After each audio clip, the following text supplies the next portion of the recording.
Good evening to all of you. I hope you are all doing well in this fine evening. So we are going to continue the session that we have started yesterday in terms of various aspects involving the law, right? So yesterday we have talked about various areas involving the law, right? So I just gave you a brief idea about what the law is and various aspects regarding the law, including I just gave an introduction as to what types of laws will be very important for you and why we should know about the law.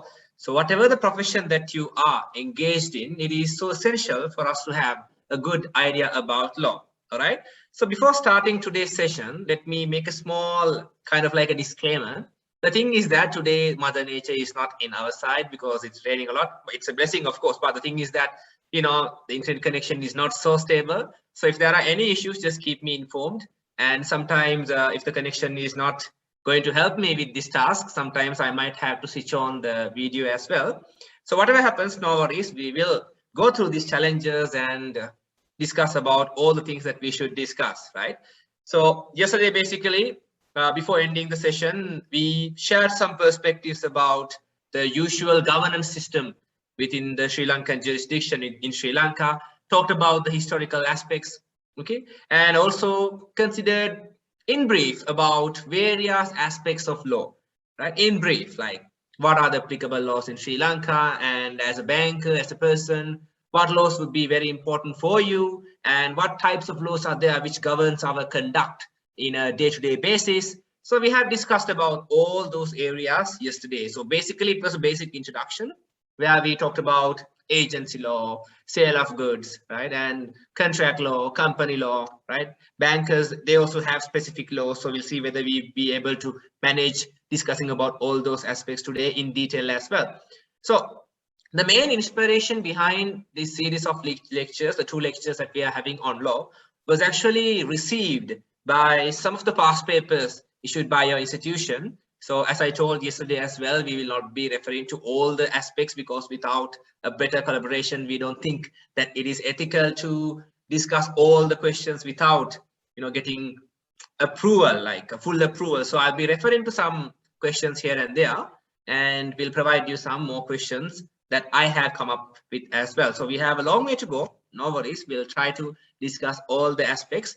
And today, of course, I will be sharing all my slides with Mr. Naveen and Mr. Kanishka. So by tomorrow, you will get all the slides. So this set of slides consists of various aspects in law, which I have obtained through different readings, and some of the slides I have actually prepared on my own by referring to various types of books and all that I have shared with you yesterday. So just make use of it and read it. There are a lot of slides, like around 178, but I hope it is going to be helpful to you because everything is brief and specific details are provided. All right, so without further ado, let us move on with our lecture. So yesterday, before I finished the lecture, right, like concluded the lecture, we were discussing about last will. So yesterday, I gave a promise. So when you give promises, you have to respect them. So the promise was to give you an idea about wills again before we start today's session. Okay. Now, I'm not just trying to waste time by giving you an idea about something that is not directly relevant for you. No, no. There are questions. There has been questions from wills as well when it comes to your paper as well. Now, it's a very good thing to see in institutions when they give an idea about various aspects of law without restricting themselves only to the area that you belong to. Like, for example, if you are a banker, which you will, of course, right? If you just restrict yourself to banking law and all, you are closing doors to a lot of other areas of law that you should have knowledge about. Okay, so it's very good to have good knowledge about wills, right? Mortgage, whatever it is, it's really important. Of course, mortgage and debt recovery things, they are not so new to you, of course. But these areas sometimes are really practical and it is applicable to everyone in the equal way. Of course, for us also banking law is applicable. But, you know, these are really important, practical aspects.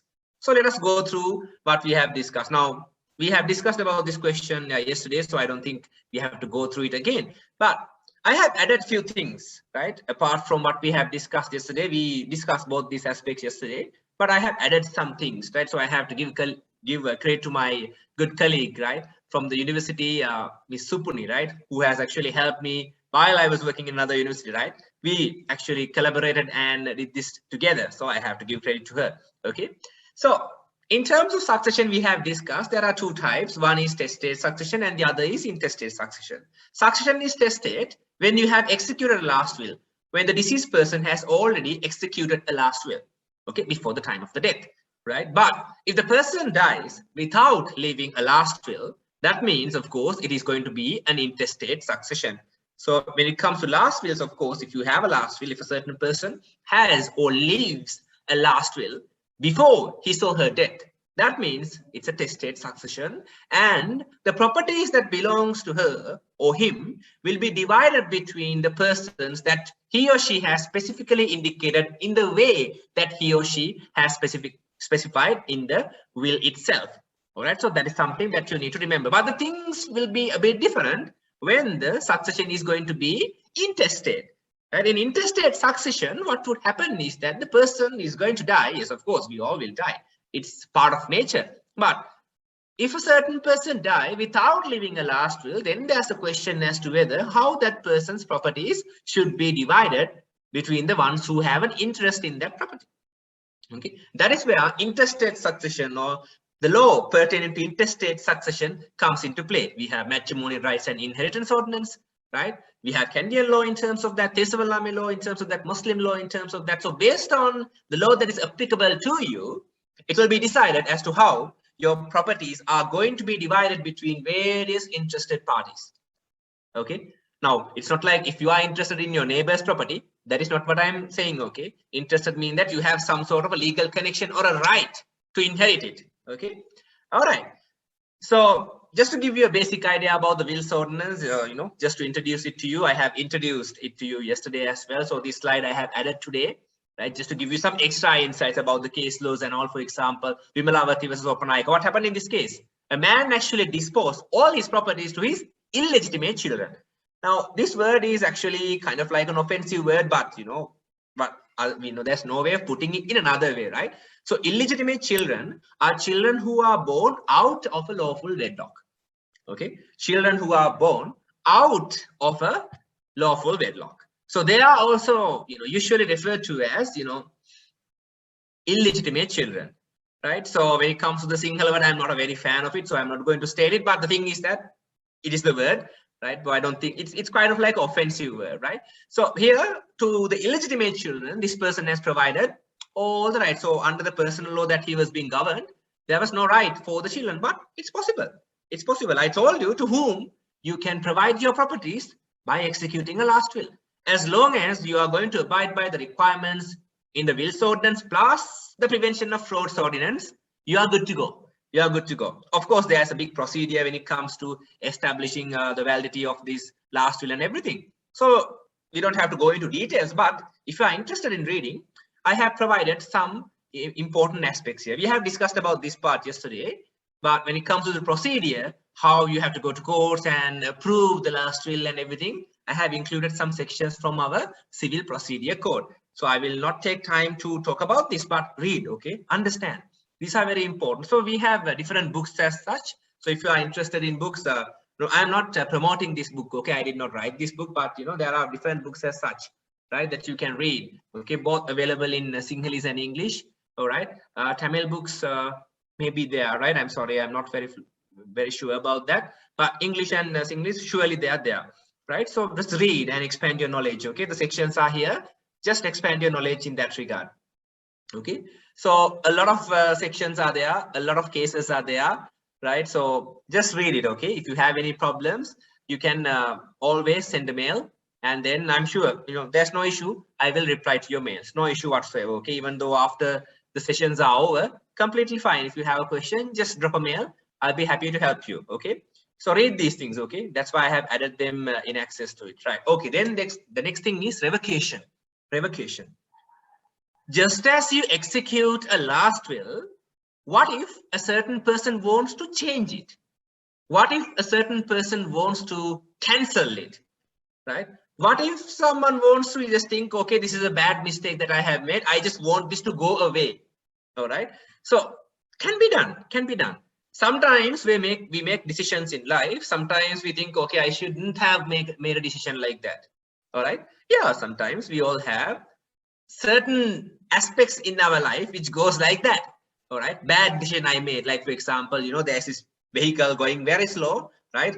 Now I've been very patient for 2-3 kilometers. Now I'm being impatient, so I let my anger take over my actions, and then all right, and then I'm going to cut a double line and overtake the vehicle, and a nice police officer is waiting near the road. Hi, come, and you know what?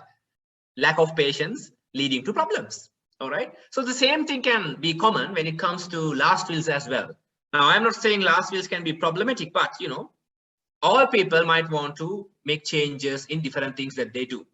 There are cases when it comes to you know, UK as well, right? I call it the White's case, right? So this person actually forgot, you know, one person, a testator, after executing his will, he actually kept his 2 daughters out of the will because there was some sort of, you know, problem between them. Okay. Later on, he actually came into good terms with the daughters, and the daughters also came into good terms with the father, and all of them were happy. So now this person went to the attorney and told, hey, I want to change my will.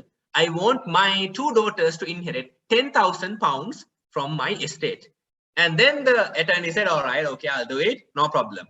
But the problem was that, you know, the attorney, right, the solicitor, for example, he just went on chilling and was unable to make the changes. But within that small time period, unfortunately, the testator died. What to do? The will is there, the will is not cancelled, it's still there, but the intention of the testator was very clear about the fact that the children or the daughter should get something, or 10,000 pounds from the estate, but that is not there in the will. All right. So, you know, it did not end up very well for the solicitor because the, you know, the daughters were successful in a case against him. But what I'm trying to say here is that if you want to change a will, of course you can. If you want to cancel a will, of course you can. But you need to do it according to the law. And we need to have an understanding about how things can be changed in the last will. Okay. Sometimes you might think, okay, I want to destroy it. And you just, what you do is that you take the will to your hand and then you, right, do this and then you eat it, right? Whatever it is, right? The thing is that sometimes you don't have to do it all the time like that. Of course, don't eat paper, right? But the thing is that sometimes automatically last wills can cancel as well. Now, there was this interesting question in one of your past papers that I have seen, right? I will refer to that situation as well. So full credit to your institution, not to me, okay?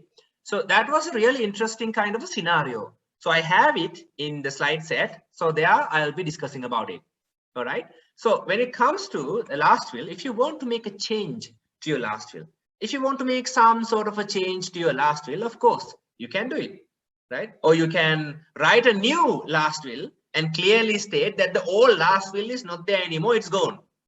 It's gone.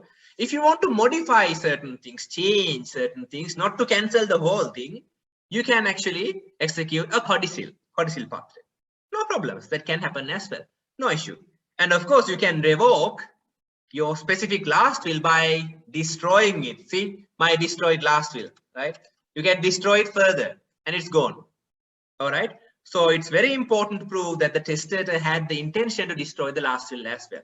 Sometimes in certain last wills, when you go and hide it behind various types of things, like now the last will is like a very private document. No, you don't go and publish it and register it everywhere.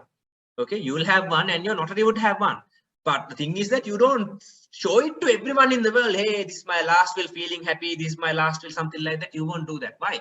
It's like a kind of like a private document, right? Sometimes when you hide it in different places, there may be small paripwata, things like that on it. So that alone is not enough to say that you have revoked the last will. Sometimes there can be small, you know, pen, you know, small marks like that can be there. But just because you have a small mark like that, okay, it's not going to give conclusive proof that you don't want this will to be valid. Okay, so those are important cases. Nice cases are there, right? Like even when you consider about Gunavardhana as bad, there are nice cases, right? All sorts of problems. And there's another thing that you need to consider. Second copies would be there as well, usually with the notary, and you will have the other. But we have to consider a very important section from law to get a comprehensive idea about how this can actually be revoked. Okay, right? So what happened here? What happened here? Testator had typed the last will and signed it. Right? Typed and signed. Then what happened? But there were some alterations made in some clauses by pen and ink strokes across the terms. Ink strokes. Yeah. What did the court say? The testator may have some intention of changing the will, but the intention was not implemented. Therefore, the intention had remained, which was not put into the practice. So the will was valid.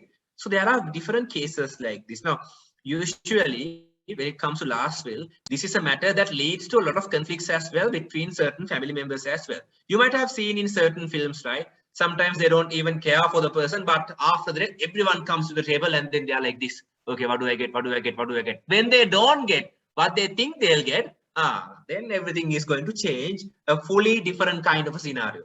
Okay, so of course, when you take a last will, if you have it with you, for example, the testator's last will, if you have it with you, according to the procedure, you have to take it to the relevant courts. No? So there are, of course, challenges can be there against the validity of the last will. Could be the case. All right. Okay. So there's another thing that I want to say. Right now, sometimes when we just look at a certain principle, if we only look at the specific ordinance or the act in that regard, like in terms of wills ordinance, then we might think, okay, wills ordinance is the bomb. And we might think anything regarding wills, always we can find in the wills ordinance. Not the case. Okay, that is not the case. When it comes to last wills, if you don't look at the prevention of frauds ordinance, it is a case. Okay, because there are provisions in the prevention of frauds ordinance that are applicable to the wills ordinance. So whether you are going to be an attorney, whether you are going to follow a law major, whether you are going to pursue a carry on, on your banking sector, that's completely fine. But you need to have an idea about the legal system, because just as I told you yesterday, the legal system is there for the purpose of ensuring you protection. So if you don't know about the protection that is provided to you by law, there's no use, right? So when it comes to making changes, Section 6 of the Prevention of Frauds Ordinance is really important. Okay, it's really important, friends. Just look at it. It says, no will, testament, or codicil, or any part thereof shall be revoked otherwise than by the marriage of the testator or the testatrix, by another will, testament, or codicil executed in a manner herein before required. Now, you know how codicils or how last will should be executed. There's a way, you know, the notary and the witnesses and all, right? We discussed about it yesterday. Okay, it should be done in that way and executed in the manner in which a will, testament, or codicil is herein before required to be executed, or by burning, tearing, right? I can't burn things here. Okay, my neighbor will call the police, right? So I can't burn things, right? But just assume this is being burned, right? And you know, as I did before, this is my last will, right? There's another way that I can completely destroy this, tearing it up. Okay, tearing it up and it's gone, right? Or otherwise destroying the same by testator or testatrix, or by some other person, some person in his or her presence and by his or her direction with the intention of revoking the same. Now, for example, assume I fell from some place, right? And my arms are broken. Now, how can I tear something, right? I can't eat it, no? Then I am telling my wife, hey, can you just help me out? Right? I don't want this will to be valid, right? Can you just tear it up for me? Fine. But I should have the intention, right? So if my wife doesn't get something from me, right? I don't have much to give, but the thing is that, okay, so if she doesn't get anything from me, right? If she is angry, for example, and then if she's going to, you know, tear it up in front of me, that's not going to work, okay? That's not going to work. It's not a valid kind of a revocation, okay? So there's this interesting thing, right, which says no will, testament, codicil, or any part thereof, full will, testament, or the full codicil, or any part thereof, even a small part, cannot be revoked, will not be revoked, okay, unless otherwise there is a marriage of the testator or by other methods, right? Testator and testatrix, right? So they can do it in different ways, but there's this beautiful thing which goes in line with marriage. Now assume I got married, yes, right? And then at some point in my life, I have executed a last will, right? You don't have to wait until you are 95 or 99 to execute a last will. Even now, if the correct age is there, of course, you can do it. No issue whatsoever, right? Now, in such situation, just assume I just executed a last will. All right, okay, I don't want to marry again, right? So just assume X person, Mr. X, right? Mr. X has written the last will while being married to Y, right? And then there was a divorce. So obviously he wrote a new one, and his wife is out of it, okay? And then again he married again, and again he wrote a last will, including the wife and everyone, okay? Then what happened was that he got a divorce again and he married another woman, okay? Now the previous last will is still there. After he got married to the third time, for the third time, unfortunately, within 5 months he died. Now the past last will is still there. The past last will is still there. He did not tear it, he did not eat it, he did not burn it, he did not cut it off, right? Nothing was done. The will is still there, smiling at everyone, okay? Now there's a question as to whether that will is still valid. Now, according to the will, the new wife, okay, will not get anything. Okay. Now there's a question as to whether that previously drafted and executed will, according to the Wills Ordinance and the Prevention of Frauds Ordinance, is still valid or not. Wonderful question, right? Wonderful question. So there are different things that you have to consider here. Now here, of course, there are so many cases. I'm not going to be able to discuss all those cases because we have so much to discuss today. All right. So do me a favor and do yourself a favor. Please read. Okay. Read. I'm going to share all these things with you. Read them. Okay. Now here's the question. Now full credit is for your institution. Now look at here. Larry is a leading businessman in Sri Lanka who had married twice and divorced both wives. Right? He had 4 children in both such marriages. He made a last will leaving all his property, including tea estates, factories, fixed deposit banks, company shares, etc., to all his children. Okay, fine, right? After making the last will, he got married with a foreign lady and suddenly died few months later, the marriage. Okay. Larry's children claimed the property rights based on the last will. Larry's widow disputes such claims. What is the issue here? You need to consider what a last will is, whether the last will has been executed properly, right? And when the last will is executed properly, still you need to have an idea as to whether the last will that was drafted or executed by the testator is still valid. What is the relevant section? Okay, what is the relevant section? Here you go. We have the relevant section here, section 6, whether it's revoked or not. All right. So it's really important for you to have a good idea about all these laws. All right. So make sure that you do it. Right? Make sure that you share an idea about it. Here you go. I have included a section here as well. Prevention of Frauds Ordinance, section 6, which gives an idea about how and when a certain last will can be revoked. All right. All good? Everything's clear? I hope everything is clear to all of you. If you have any problems, just shoot some questions. All right. Okay. Interesting areas, right? Interesting areas. So yesterday, when I finished the lecture, I just thought that I have not given you enough insights about last will. So we have some learned friends here as well. So of course, you might know about all these things, but I just thought of giving you some extra insights and exposing you to some extra cases. So we are running out of time, of course. So we'll just move a bit quicker, right? Because there are so many other areas that we have to consider, including law of contracts. Okay.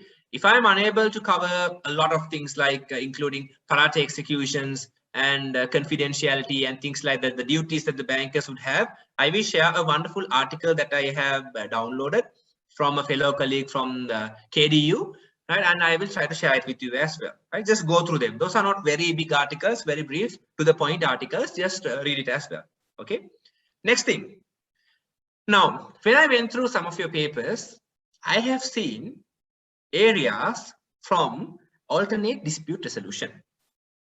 Would someone just be interested? Okay, is anyone interested in giving me a definition for alternate dispute resolution? What do you mean by this? What do you mean by alternate dispute resolution? What's the meaning? What's the deal with alternate dispute resolution? Can someone just try to make an attempt to give me an idea about what actually is meant by, for instance, alternate dispute resolution? Any idea? I'm sure you have, right? Some of you might be experts in alternate dispute resolution as well. But anyone care to just share a perspective about what you think as to what alternate dispute resolution methods are? You can use the chat window, no issues. If you can, I'm sure you'll be allowed to speak up as well, no issues, right? So just share a definition of your choice. Okay, then I will read it out and share it with the class as well. Now, alternative dispute resolution is something like this. All right, I'm getting answers. Right? I'm excited when I get answers. Solving disputes outside the courts. Spot on, right? Spot on. Now, very good. Thank you very much. So I'm sorry I did not name you, right? Okay. Hamsha, thank you very much. Good answer. Good answer. I would make a small addition there, right? To your own definition, I'll add a small addition later, right? But very good. So when we consider about alternate dispute resolution, it's something like this. When we have a dispute, usually what is the first place that comes into our mind? First place, right? First place, you should not think of, the broom that you have or a knife that you have or a big pole that you have. Those are not the things that should come to your head first time. When you have a dispute, usually, how do we settle it?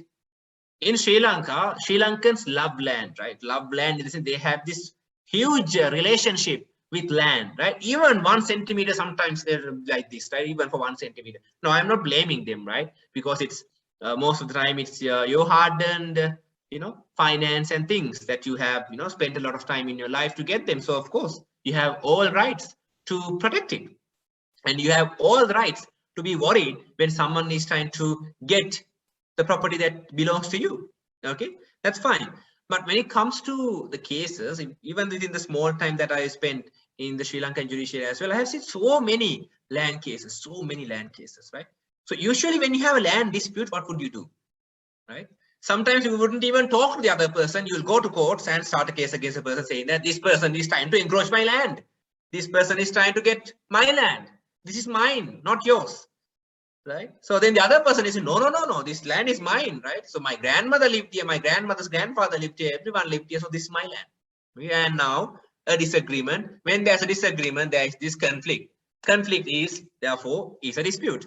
So usually, when we have disputes, where do we go? The court system is there for the purpose of hearing our grievances and providing various types of remedies and options under the prevalent legal system. That is why the courts are there. And that is what the honorable judges would do for us. Okay. And also there's another function. Apart from these civil disputes, the court system will also maintain discipline in the society via enforcing criminal sanctions. Okay. So, when it comes to the court procedure, okay, I don't know how many lawyers are here with us today, right? So sometimes you might not share certain perspectives, fine, right? It's like this. Usually, if you ask a civil person, now I have met various persons, right? So when I was at the university as well, our fellow colleagues in the cleaning section, right? 2 of them had a problem. So when they came to me and when I asked, okay, do I have to go to courts? I don't like to go to courts. I'm afraid to go to courts. It takes so much time. I don't want to be there and I can't pay lawyers and things like that. So likewise, there are different concerns that people have when it comes to the court system as well. One is time, right? Time consuming. There are so many cases in courts, right? So basically, yes, it will consume some time for the final determination to be given. It's not the fault of the honorable judges or anyone, but the thing is that there are so many cases. But if the professionals are not so professional, then of course it can, lag as well. But of course, the honorable judges are very strict, right, in most of the circumstances, and then, right, they will not just give dates and things like that if there are no proper grounds. Okay, but time consuming, yeah, it's a concern. Formalities, so of course, there are so many formalities involved in the court system. They are for good reasons, but so many formalities are there. All right, and on the, like for example, evidence ordinance, things like that. You can't admit anything as evidence, right? If you're admitting some evidence, that should be according to the evidence ordinance of Sri Lanka. All right, so this wonderful case on evidence Benwell versus Republic of Sri Lanka, where there was a huge problem in compute evidence. All right. And apart from that, it's extremely formalized, and sometimes the cost can be a bit higher as well. And confidentiality, no confidentiality, in the sense that our courts are open courts, right? It's actually encouraging transparency. So courts are open, but I have seen honorable judges doing this as well. Under Article 106 of the Constitution of Sri Lanka, there are certain circumstances under which court proceedings can occur not in the open court manner, behind closed doors. Okay, so I have seen in certain instances when rape cases are considered in high courts, sometimes the victims are so small children. So it's very difficult for them to, remind of that problematic situation, right? Very bad experience in front of many people when they are looking like this. It's uncomfortable, problematic. So sometimes honorable judges would ask the other persons who are not connected to that case to stay out of the courtroom, and after the evidence procedure is done, then they will be invited back to the courthouse. So that is how it goes. So there are so many problems as people would see in the court system. So we can say that these alternative methods of dispute resolution actually sometimes gets rid of the problems that you see in the court system. These are not problems, but features that can be a bit more inconvenient for people that might not be seen in alternate dispute resolution methods. So as you have correctly stated, alternate dispute resolution methods are methods of resolving disputes without going to the court system. So in that, you are exactly true. But please remember, these are legal ways of doing things, okay? Now, our people tend to have different types of ways of resolving disputes, okay? Whenever you are making a small mistake in a road or somewhere, people have their own ways of, resolving disputes. Something like that, or they throw something, okay? Or they come out with the jack of the car or something like that, or they have iron rods. Some people have iron rods in their vehicle, okay? Those are not valid ways of resolving the disputes. Okay, so when it comes to alternate dispute resolution methods, now I have included a definition for you here as well. You have nothing to worry about definitions. The definition that you have given is just perfect, and I just added something just to add more value to the definition that you have provided. Okay, so there are various methods of ADR, right? Simplest way is like a negotiation, right? It can be assisted negotiation as well. So sometimes if you can recall your university life or higher education life, when you have problems, or even at schools, right? So now you are not in good terms with your friend, right? So sometimes you'll go and negotiate with that person face to face directly. Sometimes we have this other good friend, right, where we hold the hand and we go with that friend to talk to the other person and we negotiate. What's the problem? I'm sorry, or something like that. We do it. Negotiation is a wonderful technique that you can use, right? One good thing about most of the ADR methods is that both parties will be happy at the end of the proceedings. Why did I say that? I didn't tell all the ADR methods, okay? In some ADR methods, both the parties to the dispute will be extremely so happy at the end of the proceedings. Why? There's a reason for that. When you go to courts, usually both the parties who have the dispute, minimum 2 parties should be there, all right? So the disputants, both of them will not be happy after the end of the case. Because why? The court will consider the facts, and after considering the facts and the law and interpretation and everything is done, right? Then the court will decide in someone's favor. Okay, you are entitled to the land, you are not. Or you are entitled to the land and you are not. So the person who is not entitled to the land is not going to feel happy. And the person is not going to be happy. That person is going to be very unhappy. So basically, in the adversarial setting of the courts, both parties would not be happy. But I told you, in some ADR methods, generally also we can say both parties would be happy most of the time. Think about mediation. What happens mediation? The Sinhala word is samathakarana, right? I have the act here. Yeah, here you go. Right. So this is one of the acts that you have to consider, special one. And of course, we have the Mediation Boards Act, right? 1988, number 72, right? Here you go. So very important one, very important act that is so essential. In most of the electronic versions, you don't find the schedules there, okay? So don't think that you get the full kind of like the full act itself in the internet, because in most of the internet amendments and things like that, I don't see the 2 schedules. Why do you think the schedules are important? They are important because material information is there. All right. There are some criminal offenses that should be referred to mediation before reaching the court. Okay. And there are certain matters that cannot be referred to mediation as well. That is there in the 3rd schedule. Okay. 3rd schedule, like for example, divorces and things like that, and trust related aspects, right? Fundamental rights related concerns. Those cannot be referred to mediation. Okay. So likewise, what happens in mediation? In mediation, what happens is something like this. Right? Now I have a dispute. Okay. This person has a dispute with this person. All right. The 2 persons have a dispute. All right. Now they are not in good terms. They are not even looking at each other. Right? They are looking the opposite sides. Right? So myself as the mediator, what would I do?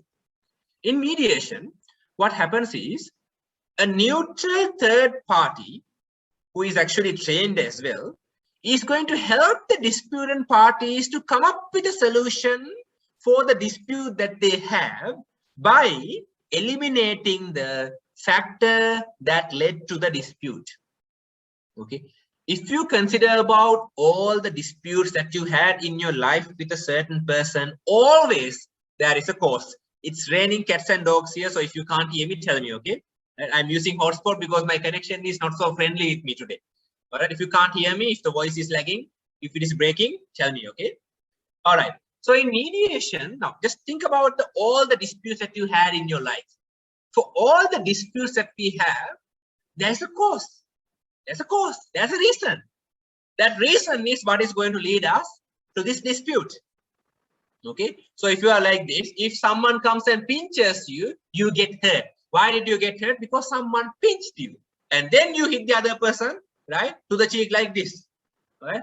Now there's going to be a huge cat fight like this. Why? Why? All things came up as a result of a small issue. Now, back when I was there during the apprenticeship period for, before becoming or being enrolled as attorneys at law by the Honorable Supreme Court, we had the privilege to the law college to go to one of the mediation programs, right? So I have seen different persons there.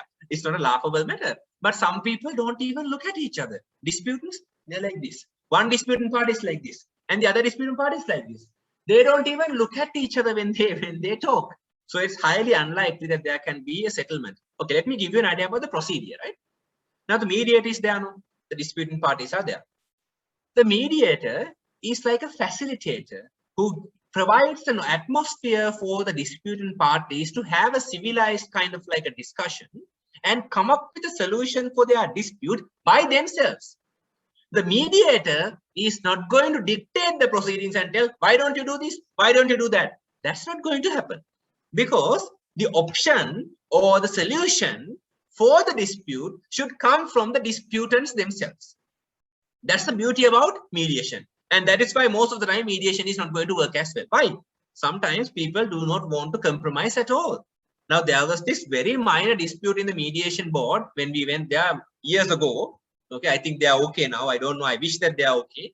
Now, this lady, she is parking her vehicle on the road in front of the gate of one of the other gentlemen. Okay. Now, there's no discrimination between ladies and gentlemen. Okay. This is a real deal, a real case. I'm not going to give you any specifics about it. Right? Identity and all. It's not ethical to give you an idea about it. No. So this lady is parking her vehicle in front of the gate of this gentleman's house.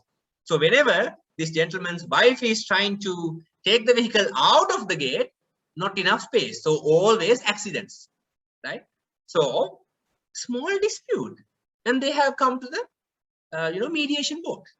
Okay. So small things. So what is the main cause? Basically, the road is not there for the purpose of parking vehicles, but that's why usually the roads are there for public use, no?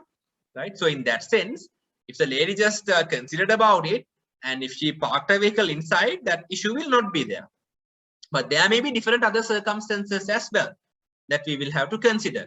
But you see, a small issue, right? Small issue. I'm not blaming anyone, but a small issue. So there, what the mediator would do is that the mediator would listen to both the parties and help them discuss and come up with a solution to their dispute by taking out or eradicating the cause of the problem. What is the cause of the problem? Parking issue. If that issue can be resolved, then that means there's no dispute. Okay, then that means there's no dispute. All right. So the way that the car is parked is the main reason behind this dispute, right? So if that the way in which the car is parked, if some changes can be done to that, then the cost of the dispute is not going to be there anymore. Same thing happens when you go to a doctor, even when you have pains here, there, here, everywhere, and you are burning like a, what do you call this, cooker or something like that. Okay. When you go there, the doctor will ask, okay, what did you do during the past few days? Now, I went to a doctor one time, right? Because of the stress, my head was going to explode. So he asked everything about, okay, what are the jobs that you do? How many jobs do you do? I said, at that time, I don't know, I was engaged in 5 or 4 places at the same time, right? So then he asked and everything. So then he gave me medicine based on that and told me to rest. So the same thing, right? So what is the issue? What causes the problem? What causes our body to react in that way? That is the cause of all these symptoms, right? Burning, or it's headaches, right? Not being able to eat, right? Having this cranky kind of a mood all the time. Okay, so all those are happening because of how I treat myself. So if I can make changes to the way that I treat myself, there will be no disputes. So in mediation, something like that happens. Okay, in my issue, the mediator is a doctor, right? How I act and how I treat my body. So the dispute is between myself and my body, right? Something like that. So but don't use that example anywhere. Okay, so what happens in mediation is that the mediator is going to help the parties to come up with an amicable solution by themselves by eradicating the cause of the dispute. All right, that is what happens. In no point the mediator will tell the parties, hey, do this, hey, do that. If there is a settlement in mediation, that settlement comes from the parties themselves. Both of them will be happy because of that reason. In courts, that doesn't happen. No. In courts, according to the law, the honorable judge will provide a judgment. One party will be happy, other party will not be happy. But in mediation, that is where we call a win-win solution. Both parties will be happy. All right, so no car here, right? And on the other hand, the other lady would also be happy. Okay, I can park here at night. Both happy. Right? They are all going holding hands and going home together, no issues, right? But sometimes, most of the time, sometimes when people do not want to compromise, mediation is not going to work. Some people don't even, when the dispute is referred, they don't even visit the mediation boards. So thereafter, a certificate of non-settlement will be provided, and then with that, the parties can go to courts. But some people do settle them, but no one can compel you to settle things. Okay, mediators would not do that. They can't do it because whether to settle, whatever the options that should be considered, is a factor that should be decided by the parties. The mediator is only facilitating. Okay, facilitating. And the formal rules of evidence, right? Normal court etiquette and things like that would not be used in mediation, right? It is a very informal kind of like a procedure, but there are laws, right? There is a law, there's a procedure that should be fulfilled, right? But what you say in mediation and all cannot be used as evidence and things like that. And lawyers are not there because many people, I also agree to some extent in the sense that when lawyers are there, they make it a court. No, when people say that, I do agree now, even if I am going there. So sometimes it can happen involuntarily as well. So the basic idea behind mediation is to keep things informal and let the parties decide what is best for them. So if lawyers are going to come there and all those things, it's going to be complicated, right? Okay, so that is mediation. Then negotiation is not a big deal, right? It's basic having discussions and trying to compromise. But on the other hand, we have something called conciliation. Conciliation is also similar to mediation, but there's a small catch in the conciliation process. Can someone tell me? If you have the answer, just send me through the chat window, okay? So basically in conciliation, what happens is that it's like mediation, but at some point, right, the conciliator, who is also a neutral third party, who is just listening to these both parties, might say, hey, can you do this? Can you do that? Right? Options will be presented. That is actually different from the mediation process where you don't see something like that. Mediators wouldn't say, okay, can you do this or can you do that? That's not going to happen in the mediation process. All right. In the mediation process, the whole discussion in terms of as to whether the parties are going to get into some sort of a solution or not, or a standing ground together, right? That is dependent on the parties. Okay, the mediator wouldn't say, okay, do this or do that. Can you park your vehicle someplace else? Can you park your vehicle in the garage, right? Can you fly over the wall and then land on the road? Nothing will be stated like that by the mediator. But conciliator, considering the facts, sometimes the conciliator might say, okay, can you do this? Can you do that? So it's actually a bit different from mediation process. Okay, and then we have another giant in the ADR method, which is mostly used by various commercial parties, especially when it comes to instances where the commercial parties are from two different jurisdictions as well. Okay, arbitration. Arbitration is a bit of a formalized kind of a mechanism, but it is an alternate dispute resolution method, not happening in the court, but according to the Arbitration Act of Sri Lanka as well, in terms of enforcing the arbitral award, that is the final result of the arbitration process, the High Court can be the High Court can be connected as well, summons and things like that. And when the parties can't agree on certain things like appointing arbitrators and all, the court can intervene, but the court is not going to hear matters. Okay, so in arbitration also, there will be usually 3 arbitrators who are impartial and will be appointed by the parties to the dispute as well. That according to our act, if the parties have not agreed specifically as to how many arbitrators will be there in their specific arbitral session, the minimum arbitrators numbers would be 3. One arbitrator appointed by one disputing party, another arbitrator appointed by another disputing party, the other one, and those 2 appointed arbitrators are going to appoint another arbitrator by themselves, and that person would be the chairman usually, according to the Arbitration Act of Sri Lanka. Okay, passed in 1995. I can't remember the number. I think, if I'm not mistaken, it's 95. No, sorry, I'm not very sure about the number. Okay, so I can't tell you lies, but it was passed in 1995, right? So that is how it goes. That is how it goes. So basically, in arbitration, there is this nice principle called party autonomy. Party autonomy means the parties to the dispute can decide almost all the things regarding their procedure, right? Arbitration, right? Starting from the top, whether they want to refer their dispute to arbitration or not, they can agree. Okay, through an arbitration clause, should be in the written form. Okay, it should be in the written form, right? Written in the sense it is defined, interpreted in different ways. In the section you see, right, which includes any mode of any mode, right, where you can get a copy. For example, if you can take a copy, something like that. So there, in that sense, we can say that emails are also there, because you can always get a printout or screenshot, whatever it is, you can do it. You can reproduce it. Okay, so that is how arbitration happens. So parties can decide whether or not they are going to refer their dispute to arbitration. So if they agree through an arbitration agreement, later one party from the back door can't go to the courts and start a case and think everything will be settled through the courts. No, no, no. Okay, when you agree to resolve your dispute by arbitration, according to our Arbitration Act as well, the courts will have no jurisdiction to hear the matter.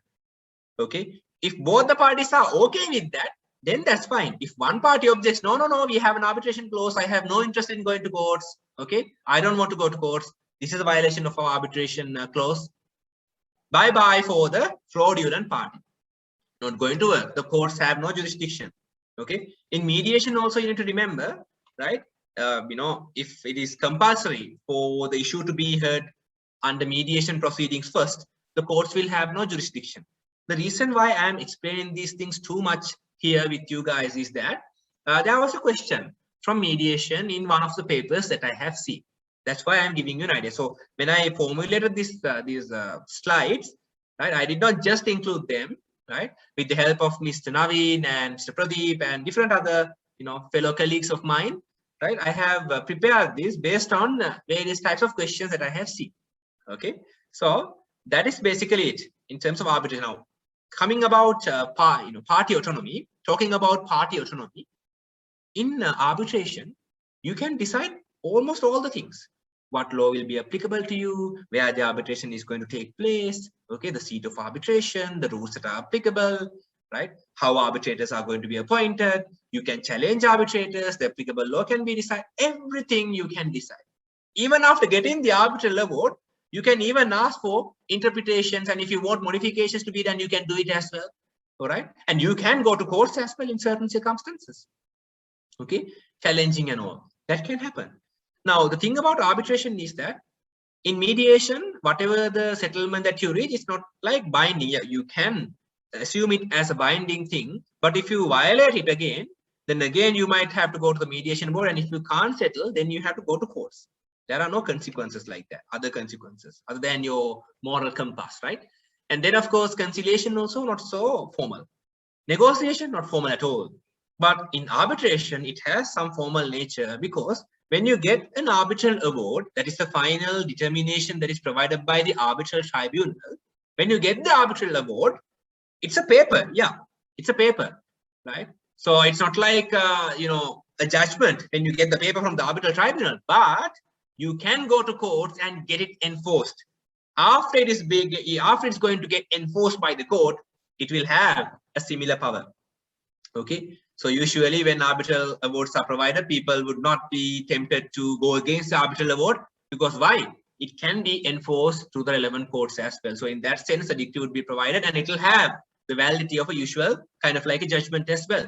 So it's a formalized kind of a procedure a bit, but right, there are so many advantages. Confidentiality, right? You can present your case in the way that you want, right? Normal usual evidence law and will be not be applicable, right? There can be rules. Okay, if you want, you can choose it to be applicable as well. So you have so much discretion. You have so much discretion that you can utilize for the purpose of making the procedures friendly for you, friendly and effective for you. Okay, with the other person. That's what we refer to as party autonomy. Parties can decide what things should happen. You can't decide things like that in a court. Okay, like for example, if you want your case to be heard by a different judge, you can say, hey, can I have a different judge, please? That's not going to work, right? That's not going to work. Okay, so differences between all these types of proceedings. Okay, so I hope I was able to give you a basic idea about arbitration, mediation, and conciliation, and also negotiation. Okay, so let us go to one of the questions as well. Okay, righto, look at this question. Look at this question. I have found the answer for you as well. Right, so I have some pointers to give you here. Okay, now what's the question? So full credit to your institution, no credit to me regarding the question. Okay, what is the present maximum value of a claim that should be first resorted to the mediation board in Sri Lanka?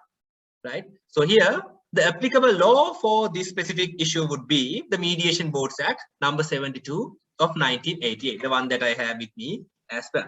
All right, okay, so if you just consider, take some time and consider section 7, it's really important, right? So I will read the Sinhala section as well if you are okay with that, and if you are not okay with that, don't worry, I'm not going to read. Okay, because you know, there may be friends whose language or the mother tongue might be Tamil or any other language. So if it is a problem, if you can't understand, then I don't think it's fair to read the Sinhala version. But if you're all okay, I will read it as well. Okay, so first of all, we'll go to the English one.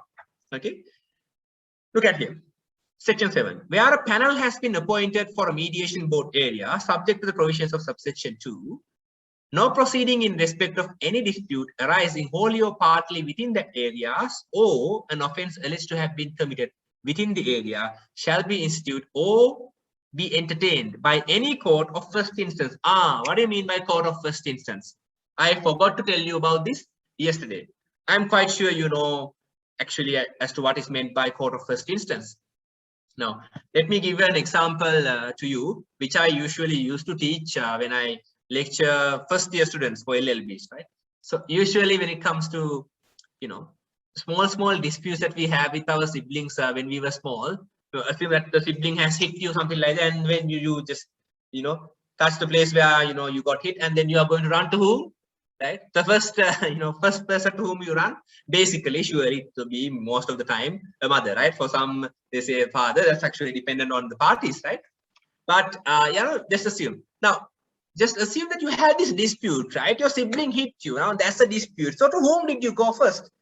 Right, the mother is like the court of first instance. Okay, when there is a certain matter, when there's a certain issue, right, there's a court that has the power to hear that. The first resort, the first place that you can go to. That is a matter of jurisdiction. Okay. Sometimes when you get a judgment from a court of first instance, you might not be so satisfied with that, right? You are not going to criticize, what is this judgment, you know, something like that. You are not going to do things like that. Officially, if you are not so happy with a judgment that you got from a court of first instance, of course, depending on the case, you have the capability to go to another court with jurisdiction that can hear appeals from the court of first instance. Okay. Now, even when it comes to labor tribunal, right? Even though under the Industrial Disputes Act and all, there are certain procedures and sections which say that you can't actually challenge it, but in terms of questions of law, you can go to the High Court and end up in the Supreme Court as well. All right, so appeals can be there. It's just like the review system in cricket. Now, how many, right, outs or how many not outs are reversed? How many outs are reversed, right, because of the review system? When you have a doubt, you do this. Of course, you wouldn't do this in the court system. When the honorable judge gives the judgment like this, you don't do it. And there's a way in which we do it. Okay, so appeal. All right, so I just wanted to give you an idea about the court of first instance. I hope you got it, right? Okay, a dispute in relation to movable or immovable property. Movable property. Movable property. Immovable property, you see here, right? It's immovable, right? Because it's the wall of the house, right? Can't move. But I have seen a few videos from China. They have moved, I don't know, a very old building from one place to another. So it's very challenging, right? With these new changes as to what is movable and what is immovable. But basically land and buildings, things like that are usually not movable, right? So immovable land or immovable property. But you know, the mouse and things like that, or the chargers or the papers that we have, everything is movable, including the laptop, you know, right? So if the dispute is regarding a movable or immovable property or a debt, right? Some sort of a damage, demand, which does not exceed here, according to the old law, it says 25,000 rupees. Okay. Now, I did not make a change in the old law because we need to understand now, even if you consider about this act, which was provided to us when we were apprentices by the good friends from the mediation boards. Okay. So what they have done was that they have shared it with us. I know this is my handwriting as well, right? Many years ago, right? So they have stated now in the usual law, a law can be amended, friends. So even though you are a practitioner or not, even though you are a banking officer, update yourself with the changed laws. Laws are going to change, and don't think that they will tell you, hey, the law has changed, okay, this is the new provision, something like that. It will not happen. Okay, so be very careful and be updated. Update yourself regarding the changes in the law, because laws can be amended, and you know, they might not tell you, so you have to find it. It's accessible, right? Even if you go to the Parliament's website, you see the laws that are passed for this year. You can download the drafts and bills and everything, that's fine. But you have to update yourself. So if you just refer to this law, okay, if you just purchase this act, this specific act from the printing department, the amendment might not be there. The amendment is a different kind of thing. So that's why you have to read all these amendments. All right. So if you read the old law, you will be arguing a case and your knowledge is outdated. Okay. So you have to continuously update your knowledge. So for that, you have to read new things. Okay. Now I had this problem when I read this nice book by LGM Kuresa, right? Nice book, Legal System and Legal History of Sri Lanka, right? So this was in my first year, second semester, when I learned about legal systems at the University of Peradeniya, right? Now, there what happened was that, you know, when I read the book, the age of majority for males were 14 and for females it was 16 in that book, right? So this was the time that I started reading legal books. I had no prior experience about, you know, reading legal or law related books. So in the law it says 18, the age of majority, but in the book it's 16 and 14. So when I was just studying this, I was alarmed. So that's why it's very important for you to be aware about the year that the book was established, not established, published. All right. If it was published in somewhere around 1970 or 1969, the new amendments that took place in 2016 will not be there, right? Unless otherwise it has been changed. Okay, so that's why you have to update yourself. It's a wonderful book, one of the most wonderful books that I have read on law. It is easy to read. I recommend it to you as well. Okay, I'm not getting any commissions, okay, but it's a good book. It's a good book, but you need to ensure the fact that you read everything. Now, for example, I think you might have learned about the case Attorney General versus Reed and Reed versus Attorney General, right? The PS is the same thing, right? But in that book, the case Abhay Sundara versus Abhay Sundara is not there, because at the time the book was published, the case Abhay Sundara was not decided by the courts. Okay, so that's why it's very important for you to read updated, you know, updated versions. Now those books are very nice, but update your knowledge. Okay, all right. Okay, so according to this one, the amended figure is 500,000. 500,000. Okay, 500,000. So that is the value, right? So what is the maximum value? Here is your answer for the question, right? According to the amendment, right? Mediation Board's Amendment Act number 9 of 2016, right? Section 2 clearly says Section 7 of the Mediation Boards Act number 72 of 1988 is amended in this way. So you have to, you know, change it. It has been amended before as well. That's why the figures are different in the explanation. Okay, but the real deal is that it's 500,000 rupees. So if you know that, fine, right? If the value is not more than 500,000 rupees, refer it to mediation. Courts do not have jurisdiction to hear that matter. Second one, the dispute gives right to the course of action in a court not being an action specified In the third schedule. Now, in the third schedule, there are certain offences. I will tell you what they are, not offences, civil matters like, for example, divorce-related matters, vivaharavu. Okay. And then, adoption cases, kulavathra ganima sambandha, daruwan darukamata hada ganima sambandha sambandha, right? And matters regarding birth certificates and death certificates, etc. Okay. Testamentary cases.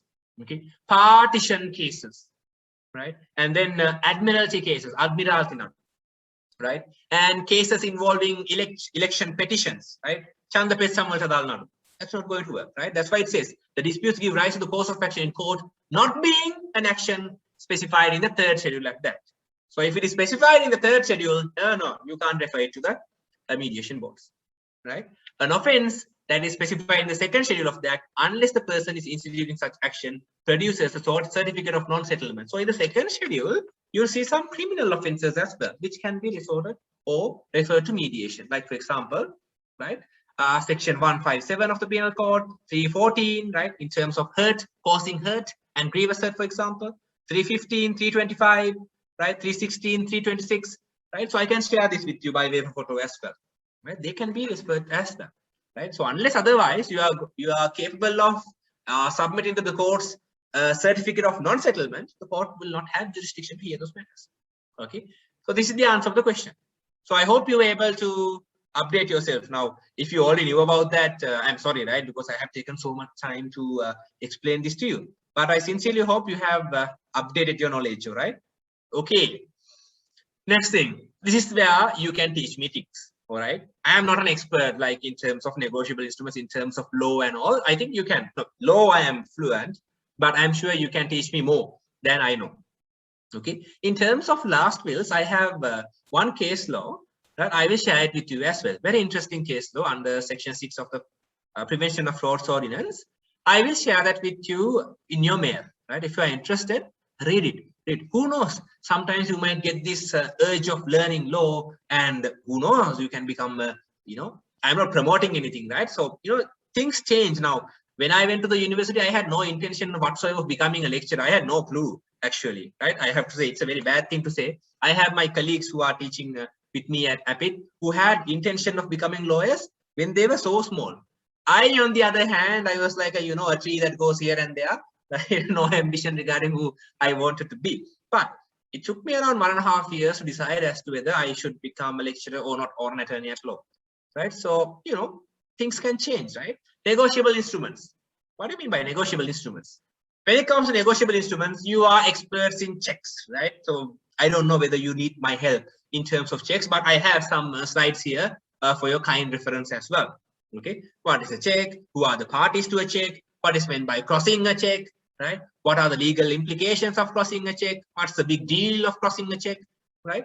And when it comes to banking entities, what are your protections? How are you protected? Now, when it comes to a check, any person would come to you and give a check like this, right? So you will usually see whether everything is in order, okay, whether signature and whether it's endorsed properly and all. Then everything is in order. If it is not crossed, usually what happens is that you will accept the check and you will provide the money. Okay, you are not going to ask, from where did you come? From whom did you get the check? Do you ask? Okay, and even if you ask, do you think that if I am a thief, I would tell, I just stole it yesterday, don't tell anyone, right? I stole it yesterday, right? Give me the money. Not going to happen, no. Okay, so basically when the person comes, if the check on the face value is okay, right, according to the instructions, you will provide the payment. Okay, so what if the check has been stolen by the person who came to you, like me, the culprit? Okay, then what could be the case? So in such situations, we need to have an idea as to what types of protections are available for a banker. All right, we will talk about stale checks, which you already know about that, right? We will talk about, for example, crossing checks, right? You already know about that. You are the experts. So if I tell something, something that is outdated, I think I will not, because I have updated myself. But if you have any experience, right, in terms of crossing checks or dealing with checks as a banker, share with the class, right? Because even though I am also an attorney, you are in the system, so you have more valuable experience surely than me, right? We are only just considering this court and cases and things like that, but you are in the system, so you know how things work better than me. So if you have some perspectives, Unmute yourself and share and take charge. No issues, right? Okay. So let me give you a basic idea. So checks, I don't think I have to say this to you, but just assume, right? Sometimes some of you might still be expecting to get into banks. So for your purposes and just to update the other friends, I will just give you an idea about what a check is. Now, when you have a current account, you can apply for a checkbook, right? So basically through a through a check, what you do is you demand or you tell the bank, hey, pay this amount of money for this dude. All right, that is what you say, no? That is what you say. Nokia kiyanne eka thamai, right? Meka gewanu, right? Gewanna puluwan nan ehema kiyanne naha. It's an order. Vidhanayak. Okay, vidhanayak. It's an order. Pay this person 500,000 rupees. You are not going to be, you are not going to sound like that, not so aggressive, but you can't change the fact that it is an order given by the current account holder to the bank. Pay this much. So then when you get the demand, when you get the, command, right, when it is payable on demand, okay, then you see whether there's enough money in the current account. And if there's not enough money, then of course, overdraft facilities, if they are there, then payments would be made, right? If not, the check is going to go, what? Bouncing the check, right? Okay, it's bad news for the person who drew the check. How many parties are there when it comes to a check? Mainly 3 parties are there. Who are the 3 parties? Come on, who are 3 parties? Experts, you can tell me, who are 3 parties? Right. Okay, go ahead. Okay, you have raised your hand. You don't have permission to speak. Oh, I'm sorry about that. All right. Okay, right. I'm sorry about that. Okay. All right. No, I will make sure that you can raise hands and speak at the same time as well, right? Because yesterday there were some sounds. I think that's why we did not enable that today. Right? Don't worry. Right? Thank you. Right? It's very good to see that you raise your hands and everything. Very good. Mr. Edwards, you are saying that the drawer and the drawee is there. Of course. That's another one. All right. Very good. Amsha, very nice. You have stated all 3 parties as well. Yes, Madhushan, thank you very much. Drawer, drawee, and payee, of course. Right? Drawer is the person who is making this, who is executing this check. Drawer, the one who gives the order, right? Let me just give you an idea about the Sinhala terms as well, right? The drawer is the anakaru, the one who gives the order, pay, right? Usually it's a current account holder. Right? And then the drawee. How the drawee? Who's the drawee? Analadu. Right? Why? The current account holder is saying pay. And then you are the banker, and then okay, I'll pay. You don't have to do this and do this and do that. But what you would do is that you will make the payments, right? So you get the demand, you get the order from the drawer, and you are the drawee. Who is this payee, dude? Who is this payee? Who is the payee? Yeah, okay, I'm getting answers.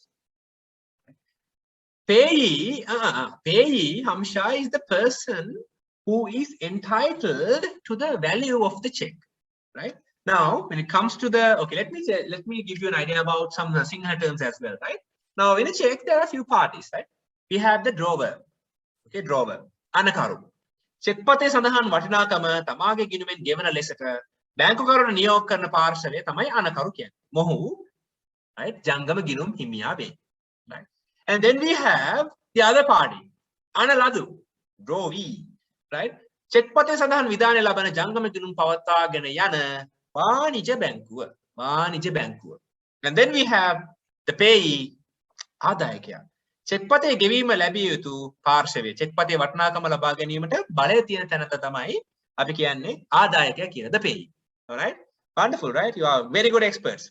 And apart from that, there are, holders as well. And hold ධාරකයා, check පත සතුව තියෙන කෙනා, දරන්නා. And then some other parties can be there as well. The fun thing about negotiable instruments is that it can go hand to hand, right? Right? It can happen. It goes from hand to hand. It can go like that. That's the beauty of negotiable instruments. That is the meaning of negotiable instruments, right? If you get it and if that is it, what is there to negotiate about? Okay, negotiable instruments can go from person to person. Not only checks, okay, there are other things as well.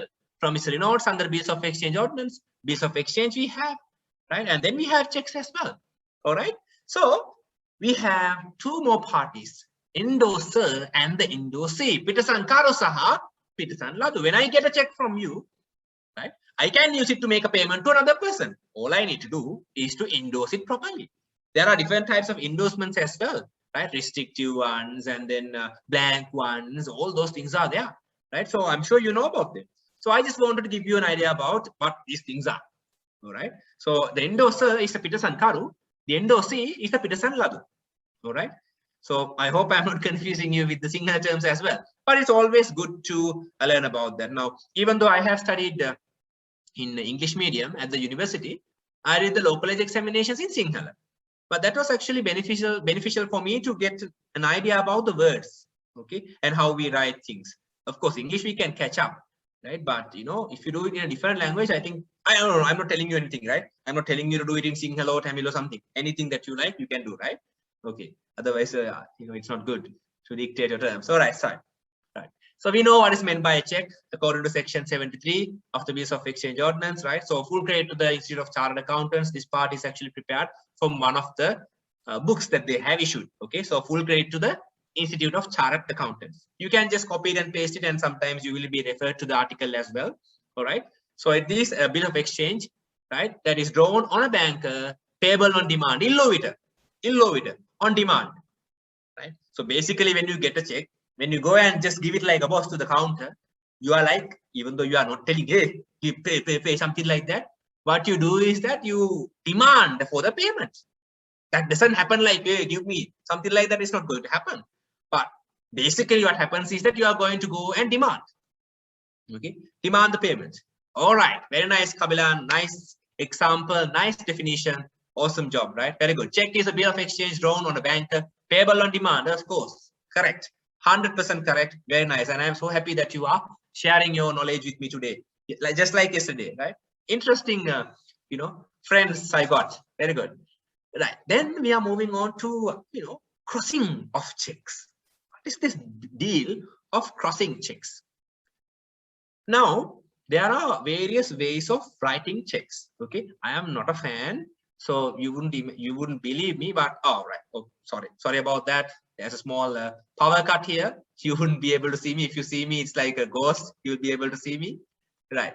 Okay. Let me just make a small change in terms of how you can see me. Right. Otherwise, yeah. All right. Give me a second. All right. I look like a. I don't know. All right. Okay. Yeah. Okay, so you don't just look at me, right? You just look at the slides and everything. Okay, right. Okay, right. Let me just switch off the video. Okay, I'll switch off the video. Otherwise, it's very problematic for you, right? Okay, can you all hear me still without any issues? Yeah, can you all hear me? If you can hear me, can you just send a message or even put up your hands? And if you can't, all right, okay, I'm getting, thank you, everyone. Thank you, Maliti, Madhushan, and Edward. Okay, right, so let us move on to the next part, right? I know we have a lot to cover, but don't worry, I will cover as best as I can. I'm actually connected via, hotspot at the time. I think I will be able to do the lecture until the end of the session. Hopefully, right? Hopefully, I think it will go like that. Okay. Right, here we go. What is the deal of crossing these checks? Okay, why do we cross checks? Okay, there are various ways of executing checks, friends. So you know about it more than me. What is the most insecure way of writing a check? Can you tell me? Most insecure way of writing a check. What is the most? All right, I'm getting answers already. All right, very nice, very good. Edward and Kabilan both have stated the same answer, cash checks. That is fair. In the place where you write the name of the drawee, right, you include the term cash. Mudal check part. Very insecure. I don't know. I don't recommend you to execute checks like that, because anyone who has it obviously will be able to go and get the money for that, right? So it's very insecure, right? But in terms of making secure payments, you can do quite a number of things, friends. All right, you can do quite a number of things. What are things that you can do? Crossing is one thing that you can do to ensure more security for the checks that you are executing. Okay, it is one way of ensuring protection for the check. How is it possible? All right, lights are back. Good to know. Right. So basically, when it comes to checks and all, we need to understand few things. What are those few things? right? When it comes to checks, we need to make sure that we do it in a proper way, right? That we, fill it in a proper way. If there are problems, irregularities in the face of the check, it might question the validity of the whole check. All right. Okay. So the CEB is playing with me. Very sorry about that. Okay. All right. When we consider about checks or crossing of checks, what do you mean by crossing of a check? We'll go a bit faster in this area, because I am quite sure that you are very much aware about all these things that I'm going to talk about here with you. Okay, if you want, I can share this wonderful book that I have read, written by a very good scholar, Mr. Sudat Manjula Amarasen from Sri Jayawardhana University, University, okay, University of Sri Jayawardhana on commercial law.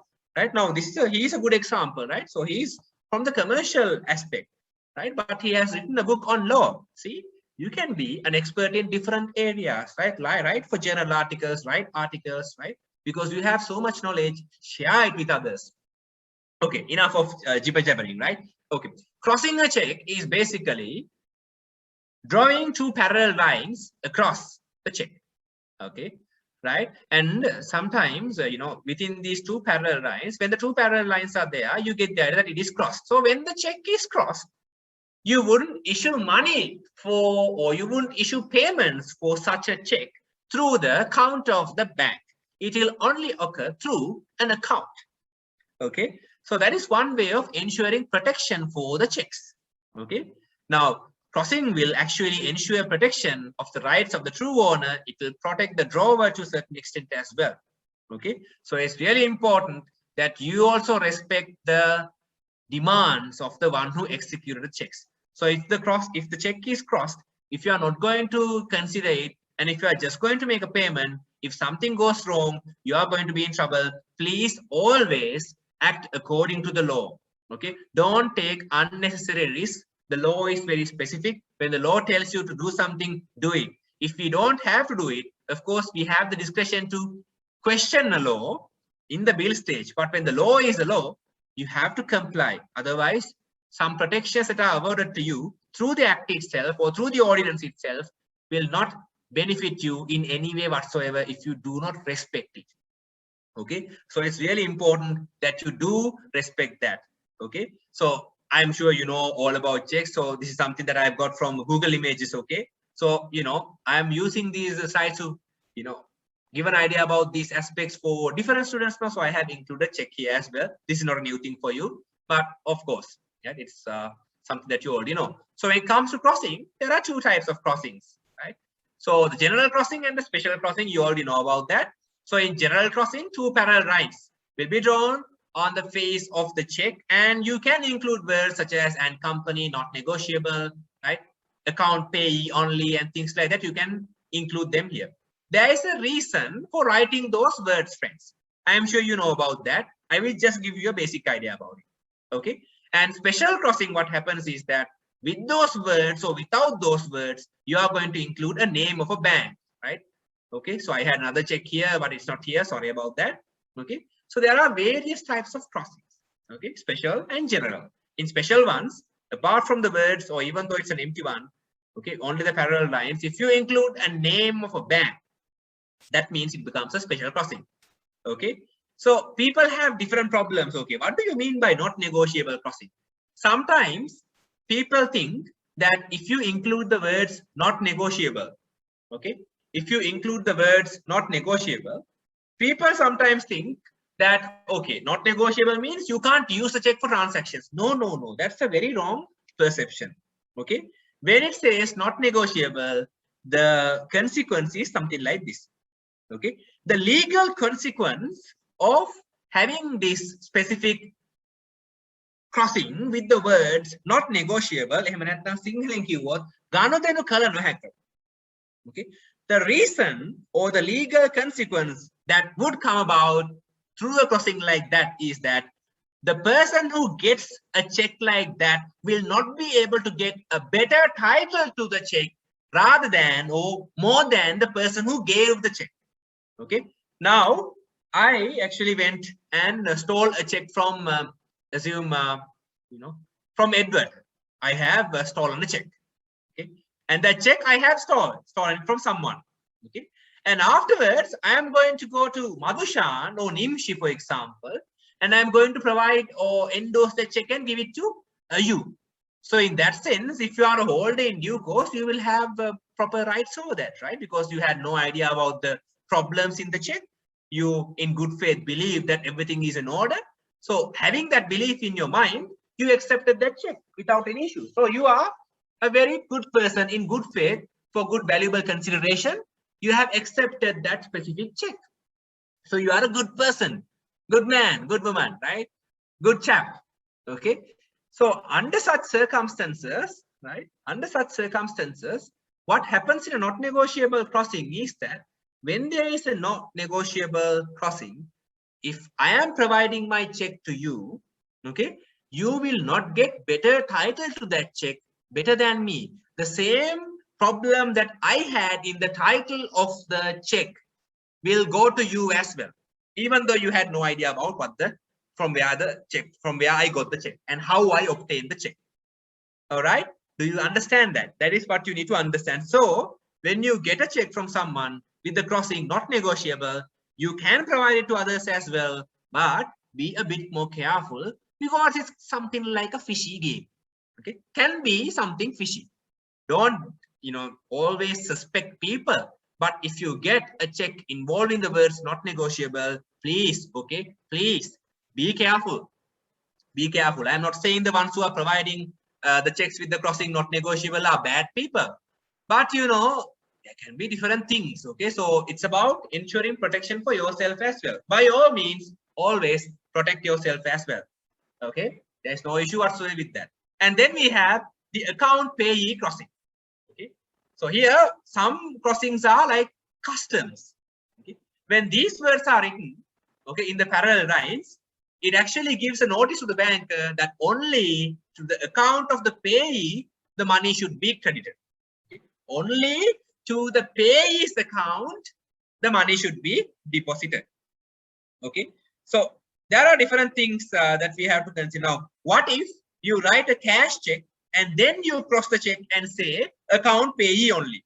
Mudal check patak liyala ආදායකයාගේ ගිණුමට පමණයි කියන රේඛනය පාවිච්චි කරොත් එහෙම මොකද වෙන්නේ? Don't worry if my voice is too much. It's raining so much, so I am practically screaming from my end in the dark. Okay, so don't worry, right? So යම් check පතක මුදල් ගෙවන්නා යන්නට cash එහෙම නැත්නම් මුදල් කියන වචනය යොදලා ඒ check පත මත ආදායකයා ගිණුමට පමණයි කියලා දැම්මොත් එහෙම යන වචනය ලිව්වොත් එහෙම ඒ රේඛනය හරි රේඛනයක් වෙන්නේ නැහැ. බලංගු නොවෙන්න පුළුවන්. Right? Yes, of course. You have correctly stated, Edward, irregularly drawn. There is an irregularity because there is a problem in what the person wants. When you write a cash check, that means basically anyone who gets it should be entitled to the money. So if you are incorporating this specific crossing saying account payee only, it's a confusion. It's a confusion. All right. Very good. Very good. Oh, we unfortunately lost one of your friends. One of the friends, I think maybe of an electricity problem. Here it's raining so hard. So if I get disconnected, I'm sorry. Okay. I'll try to make it up for you even by a recording even. Okay. All right. So now we are talking about protection. This has been there in past papers as well because this is very essential, right? I will read it out to you. Section 80. The Bills of Exchange Ordinance states that when the banker on whom a cross check is drawn in good faith and without negligence, the paying banker, okay, the one who pays it in accordance with the crossing, the banker shall be entitled to the same rights and the same position if the payment of a check had been made to the true owner of it. Okay, I told you, you don't have psychic powers, friends. You are good bankers, good professionals, but you don't have psychic powers. When I come to you and give you a check, you don't know from where I got the check, everything you might not know. So by looking at the face of it, if everything is in order, in good faith, without any negligence, okay, don't be negligent. Okay, if you are negligent, right, and if you are not doing things in good faith, if you know that I have stolen the check as well, if you make the payment, this protection will not be provided for you. Okay, but if you do what you do in good faith, if you make the payment in good faith, believing everything to be in order, without negligence, with due diligence, then you will be protected by Section 80, just as you have made to the real loan of the check. So then you might be thinking, okay, what if this person got the check from someone else? What if this person stole it? That's the matter between those two persons. You are not going to be a part to it. Okay, you just did your job. If there's no negligence from your part, you are safe. If you have done what you have done in good faith, you are safe. There's no point in taking you to court. No, you have done your duty as the banker. So why should we bring you to court for doing your duty with the best way as possible according to the law? Why should you be brought to the courts? No, it's a matter between the one who stole the check and the one who lost the check. But you are protected, friends. Okay. And then section 82 regarding the collecting banker, one who gets money, right, in good faith without negligence, receives the payment for a customer of a cross check. And if the customer happens to have defective title, the banker will not be liable to the true owner of the check. Right? So when you receive, you collect the check, you collect the money, okay, as a banker. And if you have not been negligent and if you have done that in good faith, you are not going to be held liable for anything wrong with it. Okay, so that's really important. Okay, so remember about these protections, right? These can be areas where you'll be tested. Okay, and there are duties in terms of cross checks as well. All right, so please refer to them as well. Okay, since we are running out of time, I'll have to go a bit faster because if my battery dies, I will not be able to keep up until 8 in the evening. So it is a real deal breaker. Okay, I don't know what's wrong with the CEB these days. Okay, revocation of the banker's authority to pay. What do you mean by that? If you consider about section 75, okay, right?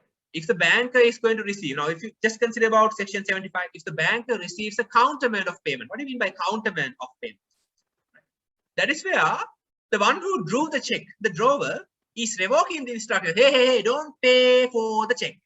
Don't pay for the check, right? So if it is properly done, then the duty of the bank to make the payments to the payee will be suspended. Okay, and of course, as a result of the drawer's death, also the same thing can happen.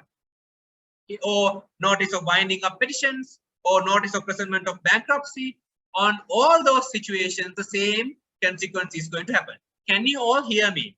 Right? Is the sound too much? The background sound.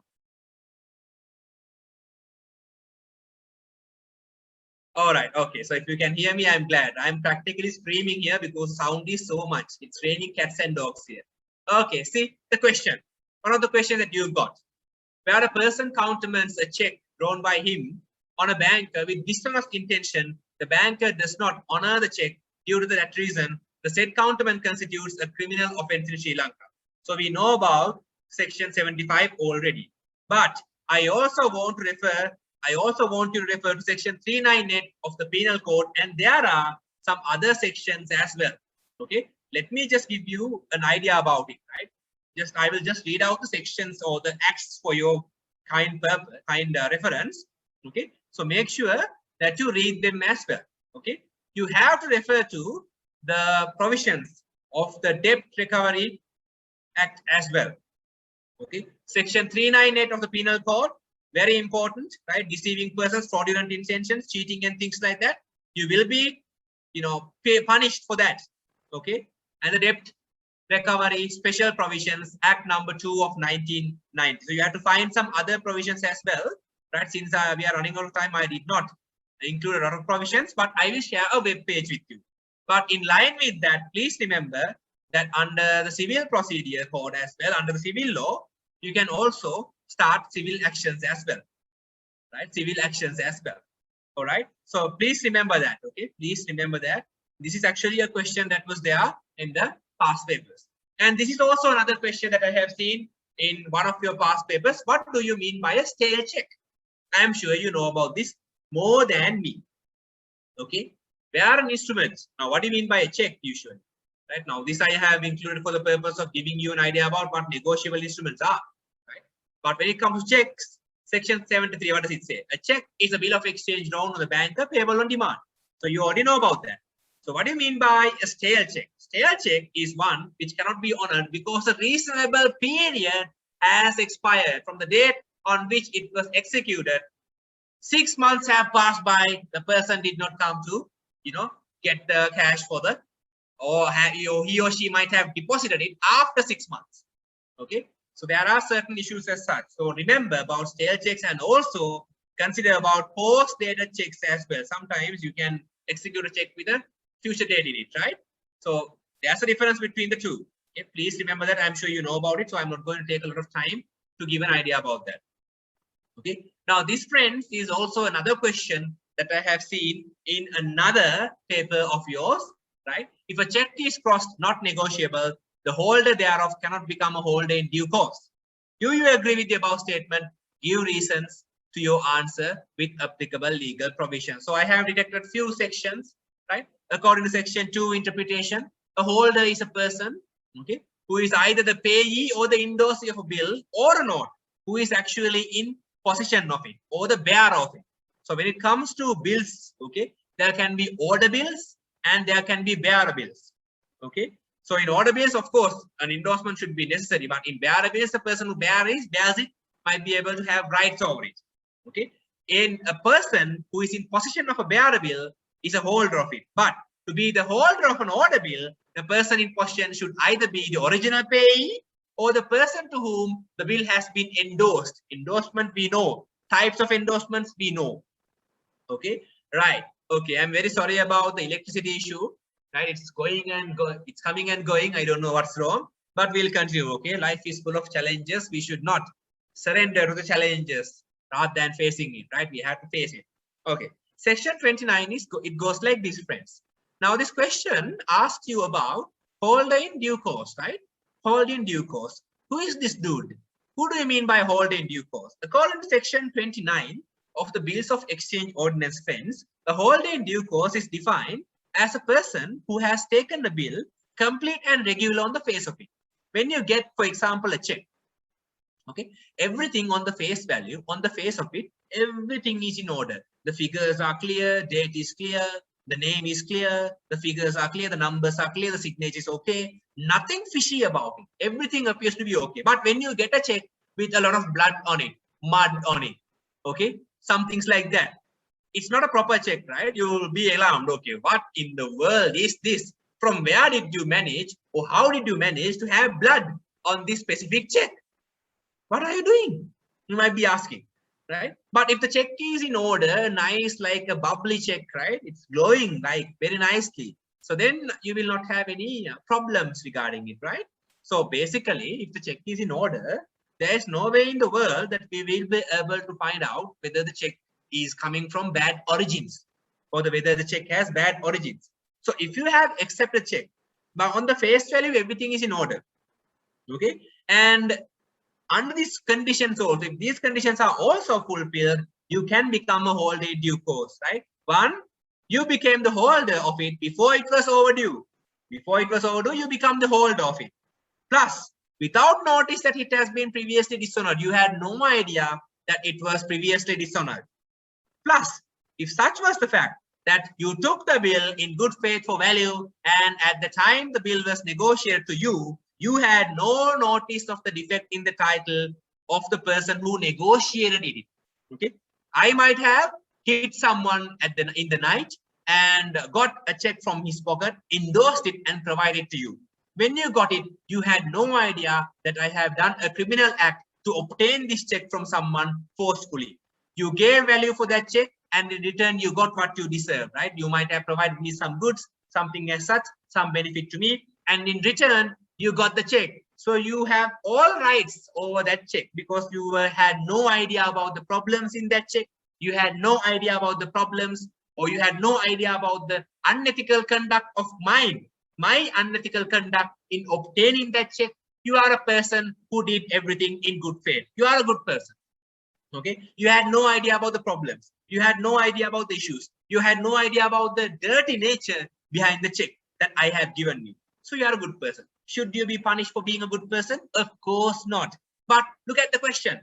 If the check is crossed not negotiable, can you become a holder in due course? No. The main reason as to why we include not negotiable, the legal consequence is that the person who gets the check might be an endorsee as well, right? Will not get a better title than its predecessors, right? So that means there's a lower chance or it's fair to say no chance that you'll be able to become a holder in due course if the check is crossed with the words not negotiable, right?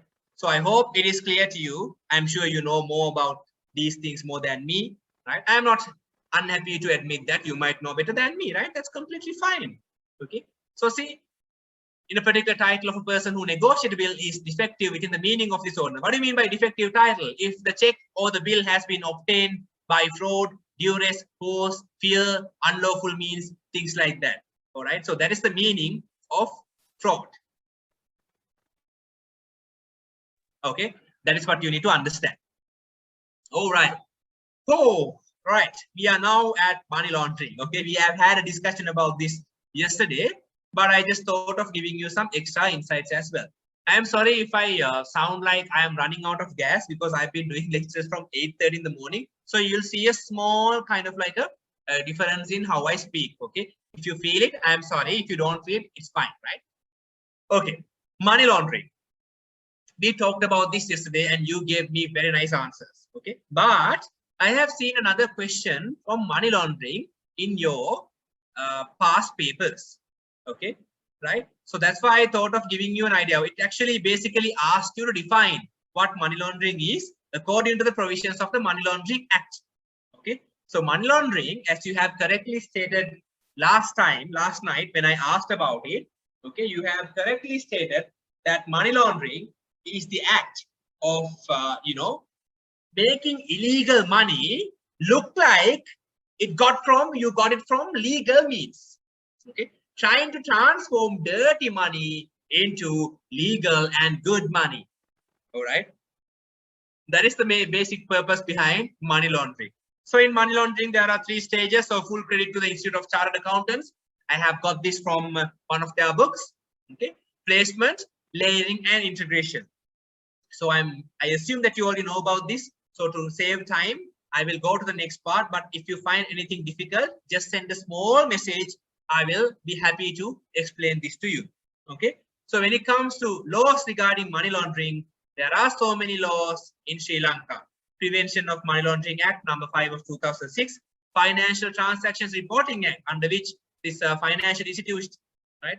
The unit has been established in 2007, if I'm not mistaken. Convention on the Suppression of Terrorist Financing Act we have, Prevention of Terrorism Regulations. So likewise, it's like a combination of laws which tries to prevent acts of money laundering. This is a global problem, friends. Okay, terrorism is not something that is only concentrated to one country. It's there in the whole world. Money laundering, that means illegal means of earning money. It's not something that is only there in Sri Lanka. It's there in all parts of the country and the world. Okay, so that's why it's a global problem. That's why many jurisdictions are trying to get rid of these problems by implementing and including productive and efficient laws. Okay, productive and efficient laws. Okay, alrighty. So if you are required to give an idea about what actually is meant by money laundering, Section 3 of the Money Laundering or Prevention of Money Laundering Act number 5 of 2006 defines it. Okay, so when you are defining money laundering, please make sure that you provide a complete definition. Don't try to remember it as it is, because I understand that it is not an open book examination that you are going through. So remember the gist of it. Okay, paraphrase it. Remember the gist of it. Express the idea without, කෑලි හලන්න නැතුව ඒ idea එක හරියට ප්‍රකාශ කරන්න. මොකද්ද money laundering කියන්නේ? විමුදල් විශුද්ධිකරණය යන කුමක්ද?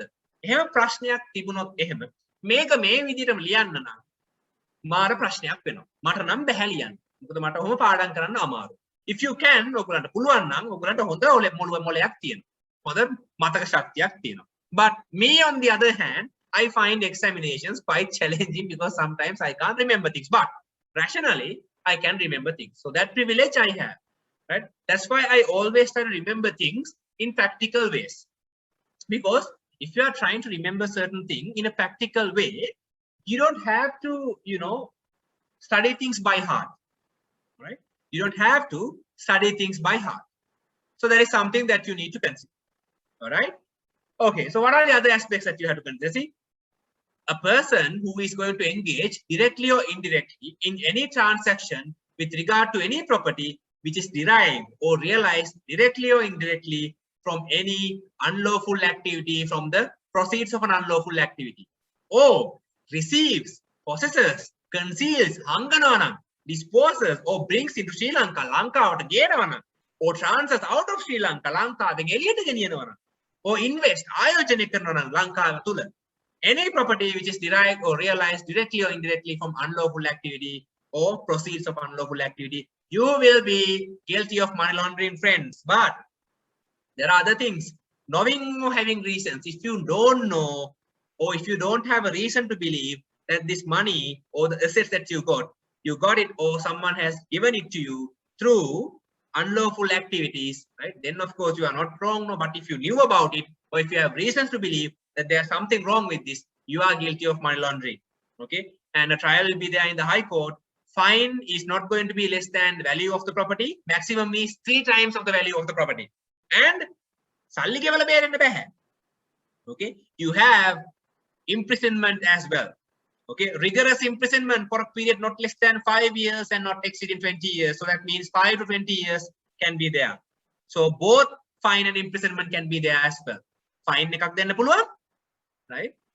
And on the other hand, බන්ධනාගාරගත කිරීමක් වෙන්න පුළුවන්, right? Imprisonment, rigorous imprisonment, දෙකම වෙන්නත් පුළුවන්, or both, right?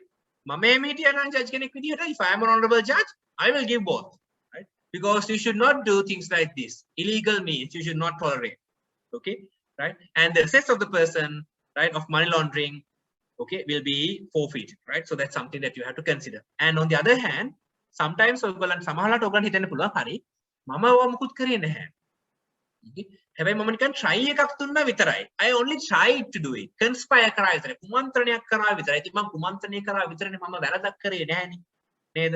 දැන් ඔයගොල්ලන්ට හිතෙන්න පුළුවන් බස් එකක යනකොට කවුරු හරි කෙනෙක් ඇවිල්ලා ඇඟිල්ලක් උඩ හිටගත්තාම වැරදිලා හරි මොන දේවල්ද ඔයගොල්ලන්ගේ ඔලුවට එන්නේ. සමහරවිට හිතෙන්න පුළුවන් කමක් නැහැ. සමහරවිට හිතෙන්න පුළුවන් මට දෙන්න හිතනවා, something like that you will think. Okay, so when someone comes and steps over your finger, it hurts a lot, right? It hurts a lot, right? So you might be thinking, okay, it's fine, right? We are all tired. It's a genuine mistake.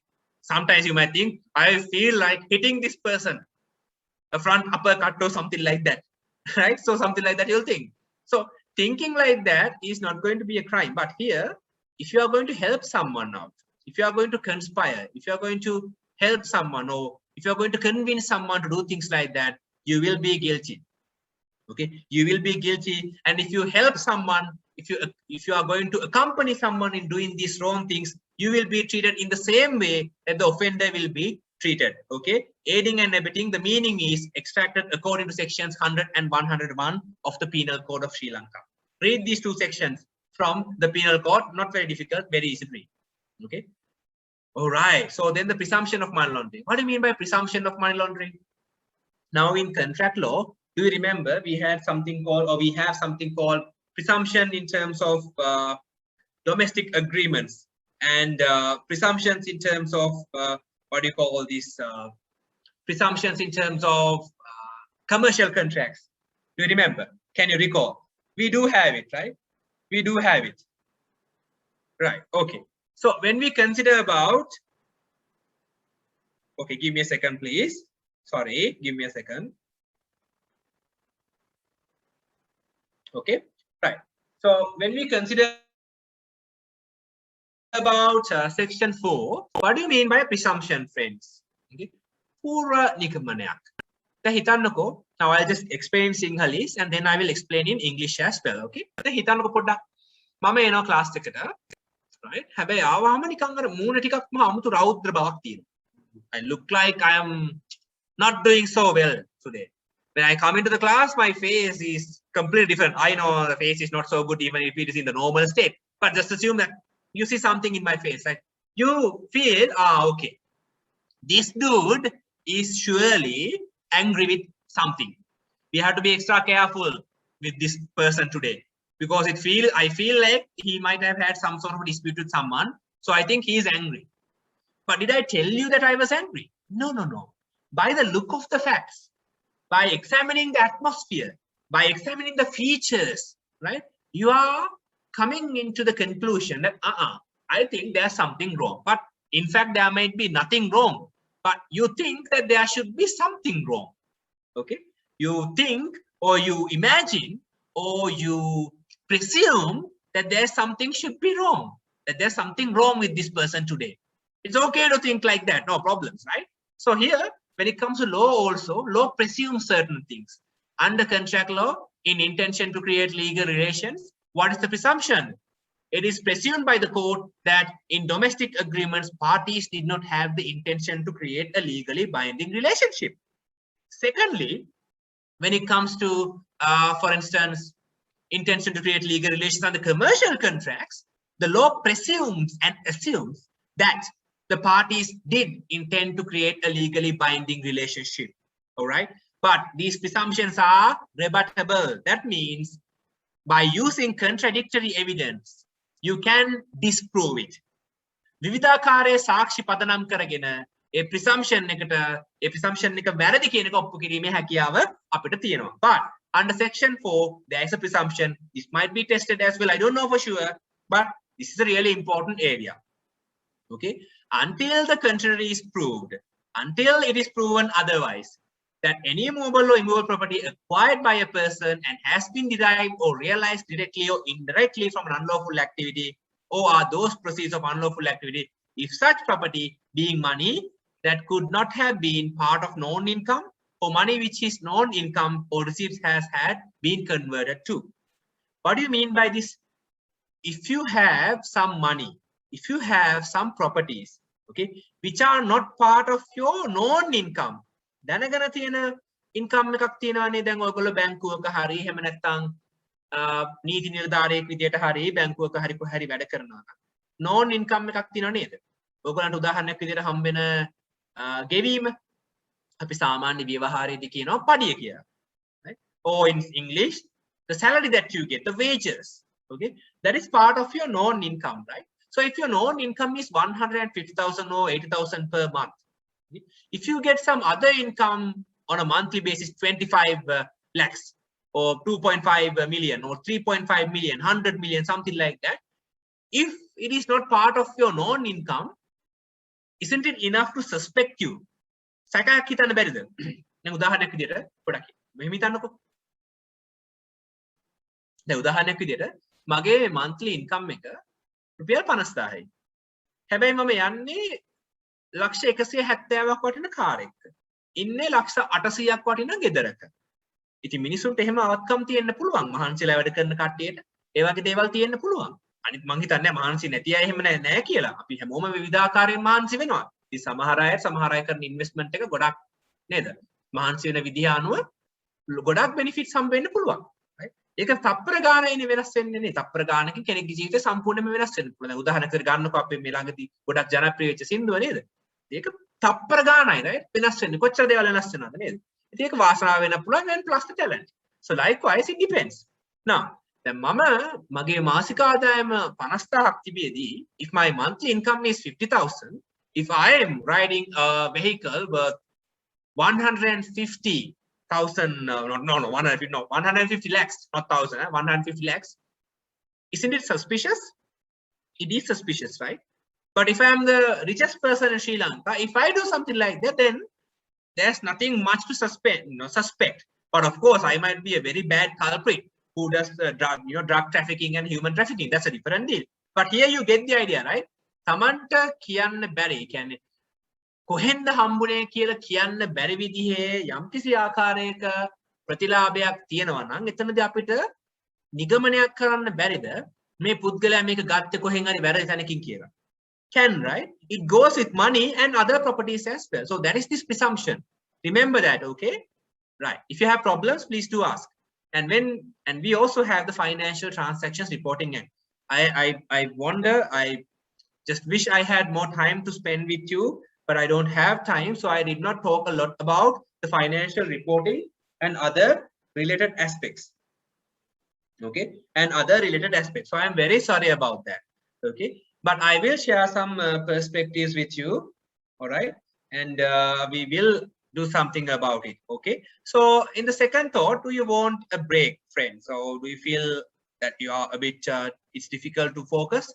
Would you wish to have a break? It's nearly 7 in the evening. All right, okay. You are the best bunch of friends that I have met during the past few months, okay? Right now, we are doing these lectures for 2-3 hours and you're okay with everything, right? It's very good. It's very good to hear that, right? It's very good. All right. So if you need any break, just keep me informed, okay? If you need any break, if someone needs, right, just tell me so that we can talk about them further, all right? So I am glad that you like the lectures. I sincerely hope that it is very, productive for you. But please go through the Financial Transactions Reporting Act number 6 of 2006, please, okay? Because it gives an idea about the reporting requirements that the institutions have.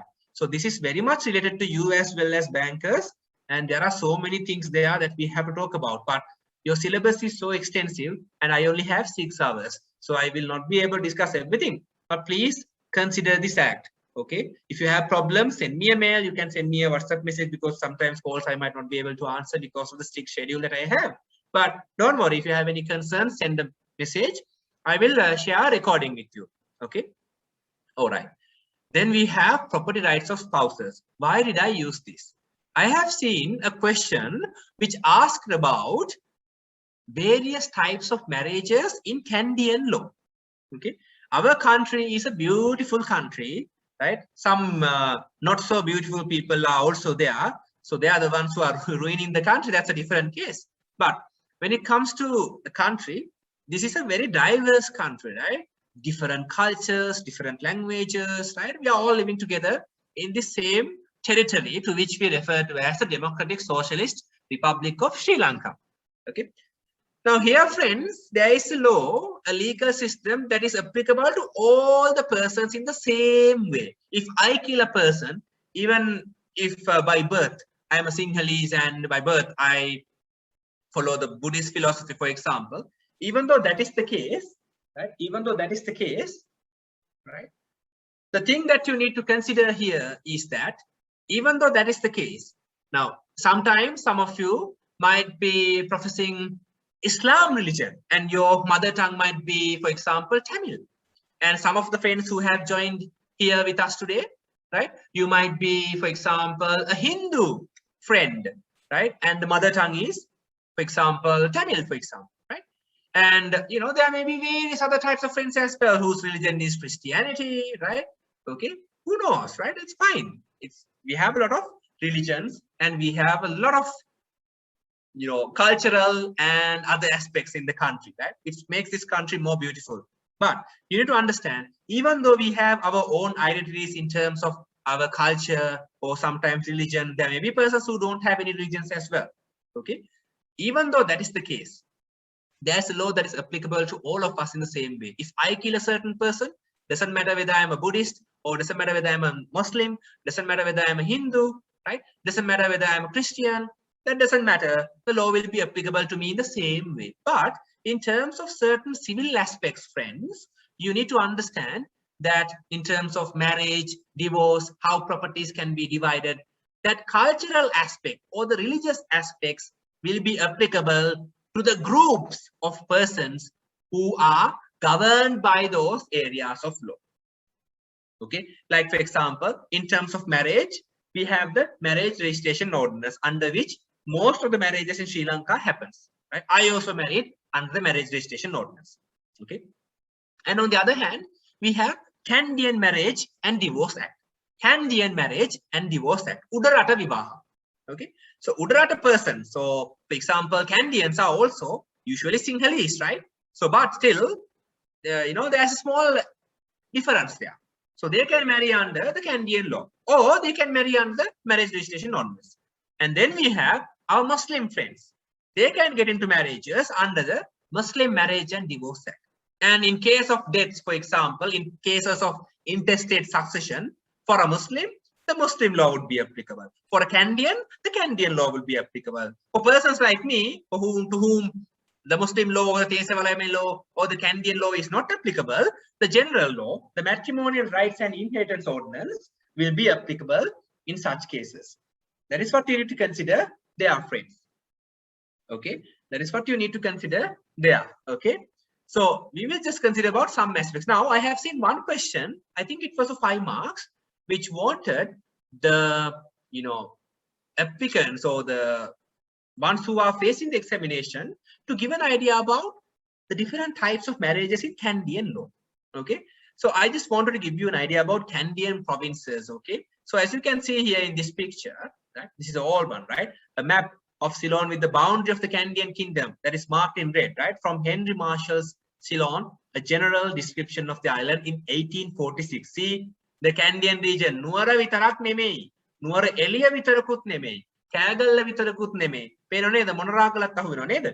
So it's not only the Canadian means මේ උඩ තියෙන තැන් ටික විතරක් නෙමෙයි. Okay, 1815ට කලින් හරිද?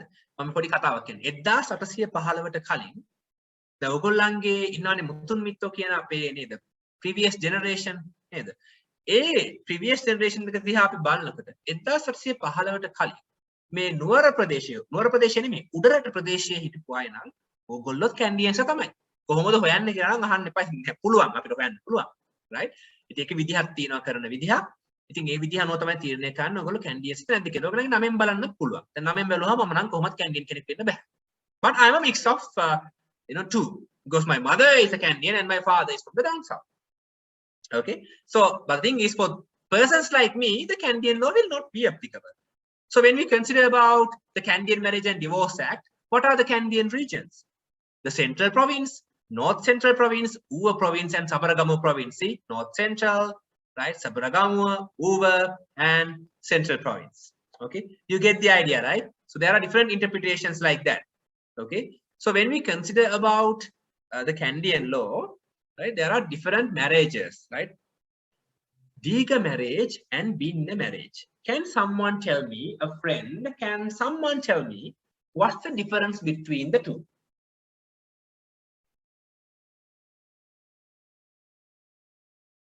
Yes, what's the difference between the two? What's the deal between these two types of marriages? What do you mean by a binna marriage? What is the meaning of a diga marriage? What's so different between the two? Right? What do you mean by this? What's the difference? Now, when it comes to the Canadian kingdom also, there have been two types of marriages, right? In terms of the Canadians, binna and diga. Now, I told you, when it comes to Sri Lanka, we are very property conscious persons. Okay, so when it comes to properties, there is an extensive way of how properties are being distributed. Now, sometimes people might not like this, but I find certain principles to be not so good when it comes to marital affairs. Like, for example, I am not a person who is in favor of the practice of ekagay cam or something like that. Okay, like for example, have you seen, if you are watching this film, Bad Day Gather, if I'm not mistaken, which is broadcasted at 8 p.m. in IABF, you'll get an idea about it. Okay, but it's my perspective. Okay, you don't have to criticize me for having a different perspective, but I am also not criticizing you for having a perspective different than me, because we are all free to have our own opinions as long as it is not going to affect the security of this country, okay, under the Constitution of Sri Lanka. So in diga marriages, what happens is that the wife is going to move to the husband's house or the husband's family, and she will be regarded as a part of the husband's family. On the other hand, in the contrary, when it comes to a binna marriage, friends, in the matter of a binna marriage, the wife, okay, is going to have more power than usual. Why? Because the husband is going to move to her place of residence, and the husband will be regarded as a part of the wife's family. So basically, compared to other personal laws, right, in the history, Canadian law, even compared to Roman Dutch law, I am not saying that Canadian law is very nice or something like that, but in terms of women's or women's capabilities, they have some liberal kind of an attitude that is provided to them towards through Canadian law. But I am not saying it's a perfect legal system. No, okay, don't think that I am biased because by birth I am a Sinhalese. I am not saying anything under that ground. Okay, I am not biased. I am very independent when stating my opinions. It doesn't matter whether I am a Sinhalese or even a Sri Lankan or not, right? So when it comes to binna marriages, a woman who is married in Binna will be able to get her, family's ancestral property.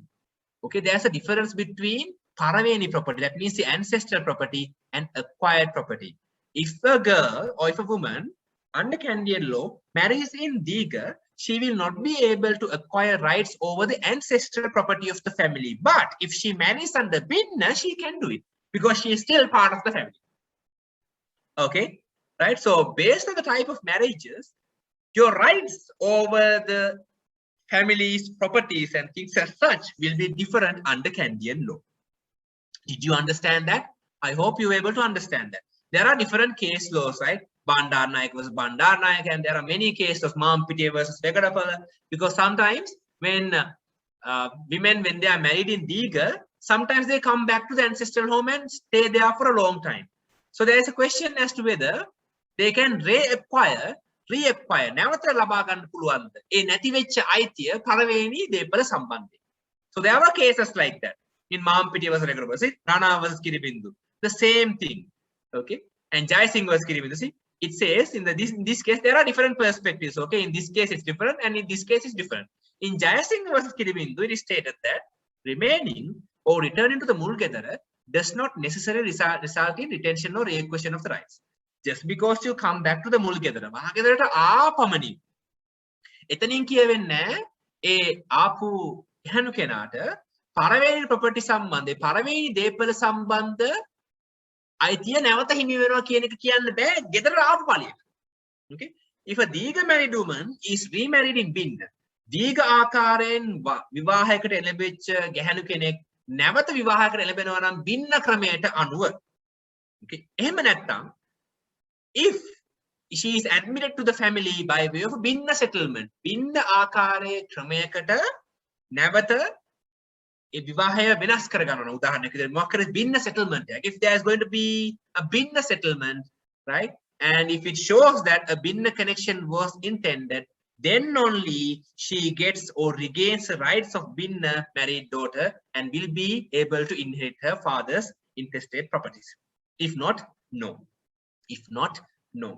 Then you might be thinking, okay, so if there's a woman who is unmarried and if she marries in Diga, what will happen? So if she has any rights over the Paraveni property, she will have to provide it to the other members of the family who are entitled to the Paraveni property for a reasonable consideration. Okay, so the Binna property remains within the family always. Okay, it remains within the family always. Now I'm not saying it's a selfish thought as well. There can be a big analysis regarding that, so I don't want to talk about it too much, right? And then we have Tesavalami. We have personal laws and territorial laws. Personal laws, friends, පුද්ගල නීති ලංකාවේ කොතනක හිටියත් යම්කිසි පුද්ගලික නීතියක් ඕගොල්ලන්ට බලපානවා නම් ඉන්න තැන අදාළ නැහැ ඒක බලපාන. දැන් උදාහරණයක් විදියට මුස්ලිම් භක්තිකයෙක් මුස්ලිම් නීතිය බලපානවනේ. ඒ පුද්ගලයා යාපනයේ හිටියත්, හම්බන්තොට හිටියත්, නුවර ප්‍රදේශයේ හිටියත්, Trikunamalai hitiyat, Colombe hitiyat, wherever he or she goes, the personal law will follow him or her. Okay, there are some laws which are territorial in nature. Pradeshayakata balapana niti tiyena. Right? So when it comes to penal code, I would like to say it is applicable to the whole Sri Lankan territory. So everyone is governed by that law, whether you are a Muslim, whether you are a Hindu, whether you are a Buddhist, whether you are an atheist, doesn't matter whether you are English, when you are here, that is applicable. Okay. That's a real deal. That is really, really applicable. Okay. Tesavalami niti ogolo dakina visheshatvයක් තියෙනවා. Is there anything special that you see in Tesavalami law? Can someone tell me, please? Is there anything that you see? If there's anything special that you see in Tesavalami law, can you tell me? Okay. We have a lot of friends here today as well. I'm glad you are here. Right. So what's so different about it? What's so different about it? About Tesavalami law, Tesavalami law තියෙන විශේෂත්වය මොකක්ද? Tesavalami is like a territorial law with a personal application. Tesavalami නීතිය බලපාන්නේ යම් ප්‍රදේශයකට, northern province, right? Northern province, and it is applicable to Malabar Tamils. Malabar means, according to Chetty versus Chetty case, Tamil citizens. Okay, the Tamils who are living in the northern province, they will be governed by Tesavalami law. Who has an inhabitancy in the northern province, they will be governed by Tesavalami law. Okay, that's why we say it's kind of like a personal law or territorial law or personal law with a territorial application. Okay, so there are so many cases that you can consider. I will not be able to discuss about all those things because we are running out of time very quickly. So I will give you a basic idea about it as quickly as possible because my battery is also running out. Very sorry about that. Okay, still there's no electricity here. Okay, so what do you mean by inhabitancy in the northern province? Inhabitancy means පදිංචිය කියන්නේ මොකක්ද? Okay, Tamil inhabitants in Jaffna who lived there in 1806 and their descendants will be governed by Tesavalami law. Tamils who have settled and obtained inhabitants in the Jaffna province will also be governed by Tesavalami law. So the inhabitants කියන්නේ මෙන්න මේ කටයුතු මෙන්න මේ කාරණා දෙකට යටත් වෙන පුද්ගලයන්.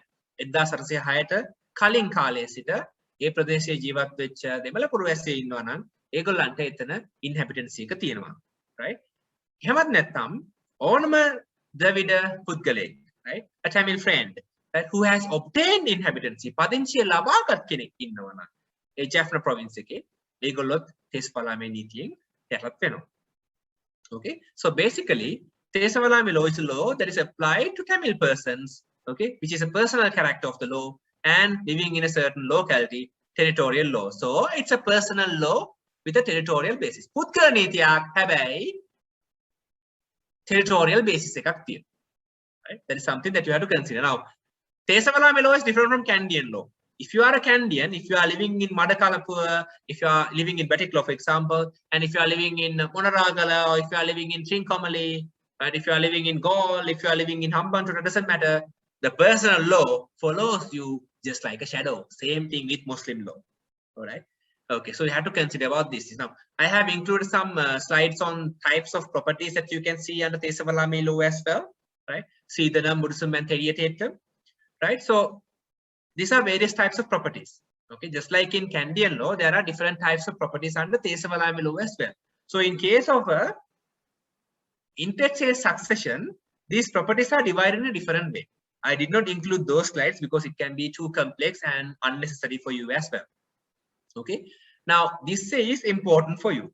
I have seen one question, right, where something like that this was asked. Okay, now I am not saying that Tesavalami law is a bad system, but Tesavalami law is influenced by some Roman Dutch law principles. Okay, Roman Dutch law principles, it is a good legal system, but in terms of women, their capabilities are restricted to a certain extent under Roman Dutch law. So that characteristic you can also see in Tesavalami law to a certain extent. So don't be angry. I'm just sharing my opinion. Okay. All right. So just consider about the Jaffna Matrimony Rights and Inheritance Ordinance. Okay. Number 1 of 1911. This gives an idea about to whom this law is applicable.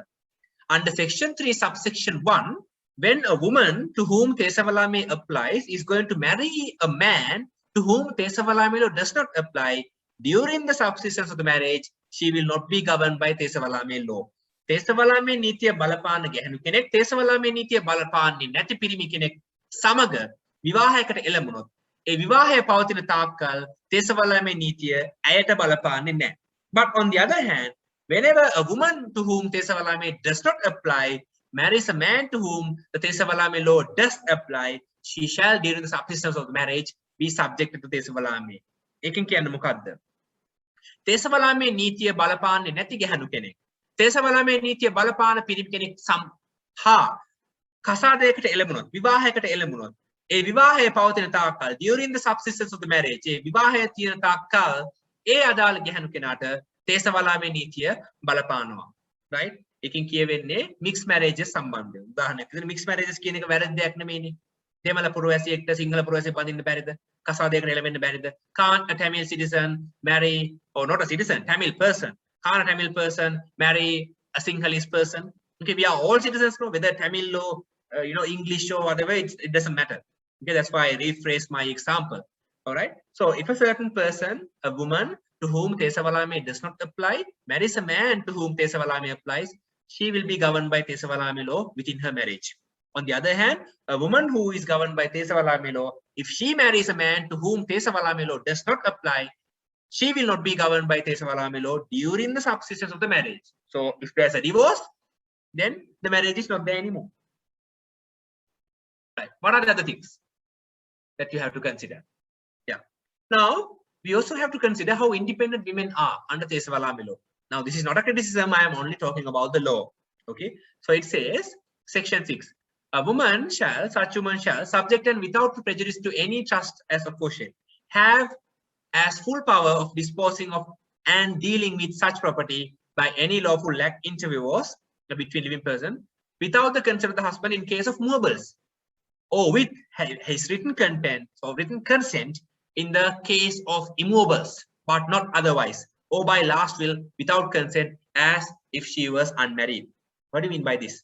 In terms of movable property, a woman has the full capability to deal with movable property as she wishes. But if she is dealing with immovable property, right, like for example, selling a property that belongs to the woman, right, she needs to get the written consent of the husband. Okay, she needs to get the written consent of the husband. It's part of the law, Section 6. But if the husband is not consenting, like kisame hetuwak nathuwa husband kiyana nae nae oy karana bෑ, right? No, something like that. If that is the case, the woman, the wife, has the capability to go to the district court and get the consent from the district court under Section 8, okay, of the Jaffna Matrimonial Rights and Inheritance Ordinance. There are so many cases like that. Okay, now just assume Vijay Ratnam versus Rajadurai. This gives an idea about the status of women, right? A woman under Tesavalame law. It's not a very bad system, but you know, the females, a married woman who is governed by Tesavalame is not regarded as a femiso, right? A female who can do things by herself alone. Okay, she is actually subjected to the marital power of the husband. Right? The right of the husband to give his consent to the alienation or mortgaging of his wife's separate immovable property is an incidence of the marital power. Right? විවාහයකට එනකොට විවාහයකට එළඹුණාම තේසවලාමේ නීතිය බලපාන ගැහණු කෙනෙක් ඉන්නවනම් තේසවලාමේ නීතිය යටතේ නම් ඒ අදාළ වෛවාහික දේවල් වෛවාහික කටයුතු පාලනය වෙන්නේ. ඒ වගේ අවස්ථාවක ඒ ගැහණු කෙනා පිරිමි පුද්ගලයාගේ පාලනයට යම්තාක් දුරකට ලක් වෙනවා. යම්තාක් දුරකට. ඒක වෙන්නේ කොහොමද? විවාහයේ ප්‍රතිඵලයක් ලෙස. Okay, විවාහයේ ප්‍රතිඵලයක් ලෙස. If you are unmarried, that's not going to happen. You are unmarried and you are acquiring property and there is no issue. Even though you are governed by Tesavalame law, this provision will not be applicable to you if you are not married. But if you marry, then that means this specific section will be applicable to your affairs as well. Right? So the reason why I have told about this case, now the facts are also here, you can read about this, okay? Right? Read about this. Because there was a question from that. Okay? A different one. All these things you don't have to refer, I guess, but I have included all the slides that I had on Tesavalame so that you can learn something new if you don't know something about certain things. All right? So you can go through this as well. All right? So please do that in your own time. All right? Please do that in your own time. And then we have condominium properties as well. Okay. So did you get a good idea about Tesavalame law? I'm sorry, I'm rushing through things because I'm running out of time. There's so much to discuss. I have not even discussed about contract law up to this point. So we have a lot to discuss. So that's why I'm going a bit faster. Okay. So if I'm going very fast, just keep me informed. Okay. All right. Condominium properties. This question was actually from one of your past papers. Okay, they have wanted you to identify various types of condominium properties. Okay, we have flats because you know land is a limited resource. No, specifically when it comes to Kandy, land is very hard to find these days. And even if you can find land, it is so costly. Why? Because most of the things land that we have, they can be used as maslides in Kandian region. Why? Kandu, right? So because of that reason, there's an issue in terms of lands as well. So, and since the population is also going up, this trend of having these big buildings, tall buildings with a lot of flats, small parcels of places where we can stay, that is becoming a trend. Okay, obviously that should become a trend because 50 houses, 50 land, many land areas, but all of them can live under a single house or single roof. Okay, so in that case we have to cater to those needs, right? So according to section 2 of the Apartment Ownership Law, number 11 of 1973, okay, it says this law should be applicable to land with a building or buildings of more than one story and having more than one independent unit of residential or non-residential accommodation, hereinafter referred to as condominium property. So as you can see here, there are three types of condominium properties here. Okay, for example, a condominium property, provisional condominiums, and semi-condominium properties. So full credit of this one should go to these, fellow colleague, right, a senior colleague, right, J.M. Swaminathan, right. So it's full credit to him. This is from one of his articles. So this should be the answer for that question, right. So there are various things that we can consider in this. Now, this is also another question that I wanted to give you an idea about. This was also a question that was there in one of your past papers. Okay, in the paper, the requirement was that write two legal instruments that have been exempted from the applicability of the provisions of the Electronic Transactions Act. So this should be the answer for that one. The answer you can easily find in section 23 of the Electronic Transactions Act. Okay, like bills of exchange, power of attorneys, trust under trust ordinance. Okay, they are not governed by the Electronic Transactions Act. Okay, so this is the answer for that one. I'm sorry for going a bit faster. Okay, right. I'm very sorry, we will not have a lot of time to discuss many things about debt recovery because there are so many other things to consider within the next 30 minutes as well. All right. So on a debt recovery, I just wanted to introduce you to the parate way of doing things. Okay. Now this parate executions, this term is actually derived from Roman Dutch law, which means immediate. Okay. Right. So what do you mean by that? This means a parate execution is actually a process involving debt recovery where a mortgagee is invested with the power to sell the mortgage property without recourse to the courts. Now, this actually is a good thing in the perspective of financial institutions.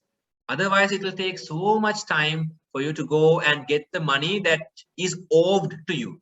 But if it is used in a wrong way, that can be really detrimental to the mortgagors as well. Right. But, when it comes to various experiences in life, of course, I can say that banks are not acting unethically, right? Because they do give chances to all the people, right? I believe that they do. Okay. Because in terms of various experiences that people who are known to me, friends, and all of them are friends, people who are known to me. So I get the idea that they are given chances, okay, to make payments, and they do not go straight away to sell the property and get the money. There are provisions in the act itself, okay, the Debt Recovery Act and all. There are provisions which are which are applicable to this parate execution process. So they should be respected because it is a part of law. So if the money that is owed is 1 million, okay, if you get 15 million, the bank can't keep the extra 5 lakhs with them. Okay, right? If the price is 10 million, if you get 15 million, you can't keep as the bank the extra 5 million that you get. All right, you can't keep it. Only the amounts that are owed to you, you can keep as the banker. And so there are many rules like that you will have to consider. So basically, please consider the Debt Recovery Act number 2 of 1990 and the Recovery of Loans by Banks Special Provisions Act number 4 of 1990 in terms of this. All right. So I'm very sorry for not being able to give you extensive ideas. If I talk about it, I will not be able to talk about any of the other aspects because this is basically a big kind of an area. And when it comes to, for example, money laundering as well, do you know about the freezing orders? Freezing orders. So if there are various types of assets and bank accounts being used for laundered money or getting into transactions using laundered money, okay, the police officers whose rank is not below the superintendent of police has the capability to go to the, to issue, to get freezing orders against those ones. And of course, they can go to the High Court and get the time period extended as well. So there is something that I wanted to tell you, I forgot to tell you, right? So just keep in mind about that, keep that factor in your mind as well. All right. So this would be the last area that I would be considering with you for today. How good you are in terms of contracts. Do you need some guidelines regarding contracts? What do you think? Or are you satisfied with whatever the knowledge that you have with contracts at the time, for the time being? Would you mind if I give you some idea about contract law? Are you interested in learning about contract law? What do you think? Yes, okay, I'm getting responses. All right, great. Thank you, Edward. Edward is saying yes, he is interested. What about the others? I would like to hear from the others as well. I hope I have not bored you to death. Right, okay, Madhushan, thank you. You also want to learn about contract law? Of course, I'll be happy to give you an idea about contract law as well. All right, so let's start from the basics, but we might not have time to go through the whole thing. So I will brief things out and give you an overall perspective about the aspects regarding contract law. Okay, let me check whether the battery life is in my side. Oh, I think, all right, okay, I think I'll be able to give you good ideas about, contract law for some time. Okay, we'll see, right? If I may not be able to do that, I'm very sorry about that. This is completely out of my control because we don't have electricity for the past 1 hour. I'm surprised that I was able to continue with the hotspot and the battery life that I have in my laptop. All right, but I will try to give you a good idea about contract law quickly as possible. All right, so let's start without any further ado. It goes like this. A contract, friends, is an agreement between 2 or more parties that the law will enforce. Each and every agreement that we have in our life cannot be regarded as a contract under any circumstances. Some of the agreements that we have with different persons can be regarded as contracts, whereas on the other hand, some agreements will not be regarded as contracts. Why? Because in order for a certain agreement to be identified as a contract, which is governed by the law of contracts, it should satisfy certain elements. What are those elements, friends? Quickly, what are those elements? Offer, acceptance. Now recall, remember with me, right? You have to do it with me. Offer, acceptance, consideration, intention to create legal relations. Apart from that, we can also think about capacity, consent, right? And then certainty, all these things together, they should be there. Okay. So what do you mean by offer? An offer is an unequivocal, very clear, definite promise that is given by the offerer to the offeree. So who is the offerer? Offerer is the person who is making the offer. Offeree is the person who gets the offer from the offerer. Okay. Now I am telling you, hey, I have this watch with me, right? A Casio X model watch. I would like to sell this to you for 50,000 rupees. Okay. So when I am making an offer, I am giving you a promise with the intention to be bound by it. Okay. Now we will never have cases like this. You see in these romantic movies, the lovers, they are saying to each other different things. Okay, I'll bring down stars for you. I'll bring the sun for you. I'll bring the moon for you. Okay, they look like promises, but if stars and the sun and the moon is not brought to him or her, will they go to courts? I don't think so. Why? Those are romantic things to say, and it implies very good things as well. That means you will do the best you can to make the other person happy within the law, of course, right? But literally, these are things that cannot be done, and no one will take it seriously as well. Now, if someone tells you, I'll bring the moon for you, okay, would you say, okay, can you bring it tomorrow? Today I'm busy, right? So it's not going to happen, right? So basically, when it comes to an offer is a promise that is given by the offerer to the offeree with the intention to be bound by it. With the intention to be bound by it. When you say it, you mean it. You say it and you mean it. Okay, that is really important. You say it, you mean it. Okay, there is something that you need to understand. All right, so do you remember Carlil versus Carbolic smoke ball? Usually when it is an offer is different from an invitation treat.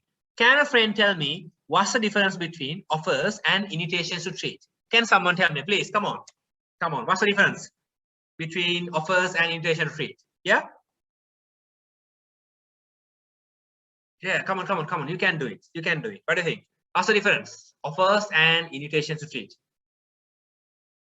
Okay. Keep on typing and indicate in the chat box. Let me give you an idea about the two. Now I have already given you an idea about offer. No? Offer is a clear statement made by the offerer to the offeree. It's more of like a promise which is made with the intention to be bound by it. In invitations to treat, what happens is that you are inviting people, hey, come, give me offers. We can negotiate and get into a contract in the future, just like that nice paper, right? it's not like a segment, right? It's a part of this Lanka paper, Mangala King, do you remember? So I think it's still there. It's not a bad thing, okay? People who want to get into marriages, they indicate their details and all, and they ask whether any persons are interested in getting into marriage. Okay, they ask whether there's anyone who is interested in getting into marriage with them. So basically, there is an invitation to treat. If it is an offer, if 5 people accept, you have to marry all 5 people. Okay, it is only an invitation to treat. You invite people to come up with offers so that you can negotiate and possibly get into a contract in the future. Okay, so there are many examples: advertisements, goods that are displayed in the shops, in the shelves of the shops, goods that are displayed in shop windows, auctions, tenders. All of these things are good examples for invitations to treat. Okay, that is something that you need to consider. All right, friends. And then you might be thinking, okay, in Kyle versus Carbolic Smoke, well, it was an advertisement. Yeah, that was an advertisement. But when you give the impression that you have the intention to be bound by what you have stated, then that can be regarded as an offer. So that case is very important. You can make an offer to a single person, you can make an offer to a class of persons, and you can even make an offer to the whole wide world as well. Okay, so that is something that you need to consider. So there are rules in offers. You can, now these slides I have prepared for some of my CMA students a few years ago, right? So you can get an idea about all these things when you read these slides. Okay, there are rules in offers. Okay, there are rules in offers. Offers should be communicated, right? They should be definite, they should be clear, and you also have to learn about count offers as well. Okay, what do you mean by count offers? When someone makes an offer to you, if you are trying to reply with a small change to the original offer, like for example, මගේ මේ පෑන තියෙනවා, right? Atlas චූටි gel පෑනක් නිල් පාට රුපියල් 10කට මම විකුණන්න ආසයි. ඔයගොල්ලෝ කියනවා හා පෑනක් නම් මටත් ඕනේ හැබැයි මම ගන්න රුපියල් 5කට. Right? That is not acceptance. When I tell you I am willing to sell my pen, Atlas Chuti Nil or Atlas Chuti Blue pen, gel pen to you for 10 rupees, you say, okay, I'd love to buy it, but only for 8 rupees. You are making a change in the original offer, friends. That is a count offer. When you make a count offer, the original offer is going to cease to exist. It will be terminated. It will come to an end. Okay. And then you become the offerer because you are the one who is replying with a new offer, and I become the offeree. So I can either accept it or reject it. So basically, an offer can be terminated by rejection, revocation, lapse of time, failure of a precondition, and death of the offerer or offeree as well. Rejection means whatever. I'm asking whether you like to buy the pen. You are saying, yeah, nah, I don't want these pens. What is this? Nah, something like that you say. So that means you don't need the pen, so you reject it. And sometimes I can revoke. I make the offer, but before you accept the offer, I'm saying, sorry, I want to make it known. Okay. So I can revoke an offer that I have made as well, but when you are revoking the offer, the revocation should be made before acceptance is conveyed, friends. Okay. And lapse of time. You can be given a specific time period within which you have to accept the offer. If the time period is lapsed, then that means the offer would lapse as well. I give you until 8 in the evening today, right, the 26th of September 2021, to reply to my offer. After 8, at 8:01, the offer is not there anymore. Okay, failure of preconditions. What do you mean by that? Some of the things that you learn might be new here because in different books, different concepts are there, right? So don't worry, what you have learned from your respective lecturers for your course, you can abide by them, no problem, right?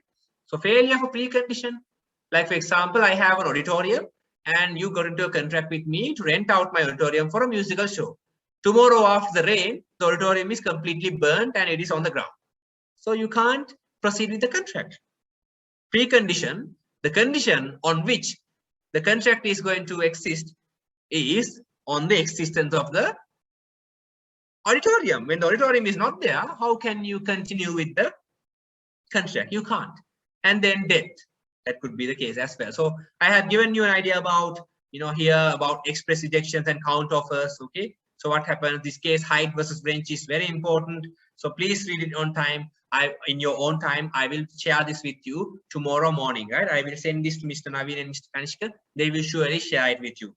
All right. So you can use this for any purposes, right? But don't publish it because there are so many resource persons from whom I have got information. So for commercial purposes, Do not publish it anywhere. But for fair use under the intellectual property law, you can do it. You can use it to any fair purpose. No issue whatsoever, right? Okay. All right. So these are the ways in which termination of offers can happen. Then we can move on to acceptance. Okay. Acceptance is like unconditional and unequivocal assent communicated from the offerer to the offerer. You accept it as it is without making any hanky-panky changes. Okay. Acceptance can also be made in the written form, orally, or it can even be implied by conduct. Okay. Like for example, you are telling me to build a house in your land. So I did not accept, but tomorrow I come to your land and I start building the building, or I start putting up the building. So that is basically kind of like nice, right? So it gives an idea that I may have accepted. මම ඒක accept කරේ නැත්නම් මම මොකටද ඇවිල්ලා නේද? ඔයගොල්ලන්ගේ දේපලක ගයක් හදන්න. Okay? So it gives the idea that I might have accepted the offer. So impliedly by conduct also acceptance can be there. So there's a rule which says acceptance should be communicated. නේද? අපි අර්පණයක් ප්‍රතිග්‍රහණය කියන අපි ඒක පිළිගන්නවා නම් අපි ඒක communicate කරන්න සංනිවේදනය කරන්න ඕනේ. Is there an exception to this rule, friends? Is there an exception to the rule which says that acceptance should be communicated? Is there an exception or not? What do you think? Yes, if there's an exception, tell me quickly. Is there an exception to the rule which says that, all right, so Madhuchan is saying yes. Okay, what is that exception? The magic exception. Yeah, what is the exception? Starts with a P. Postal rule. Okay, postal rule. Postal rule is very important. What's so special about postal rule? Usually, when you get the offer, you tell it to me. Then only I know that you have accepted my offer. In postal rule, what happens is a bit different. Okay, right? I'm so sorry that we don't have enough time to discuss about these things in detail. But let me just share a small picture with you to give you an idea about the postal rule. Okay, if you are already very fluent with the postal rule, tell me. Okay, then I will go to the next area. It's like this, friends. Now assume that there is person A. My drawings are world-class drawings. Okay, so don't worry, right? And we have person B. On the 1st of January 2021, this dude is sending a letter, right, offering his book called X for £5. Okay, and in the letter he's saying, you have to accept my offer, or you have to accept my offer before the 5th of January 2021. Okay, so the letter was sent on the 1st, and the letter, you know, it went to, or we received the letter on the 3rd of January 2021.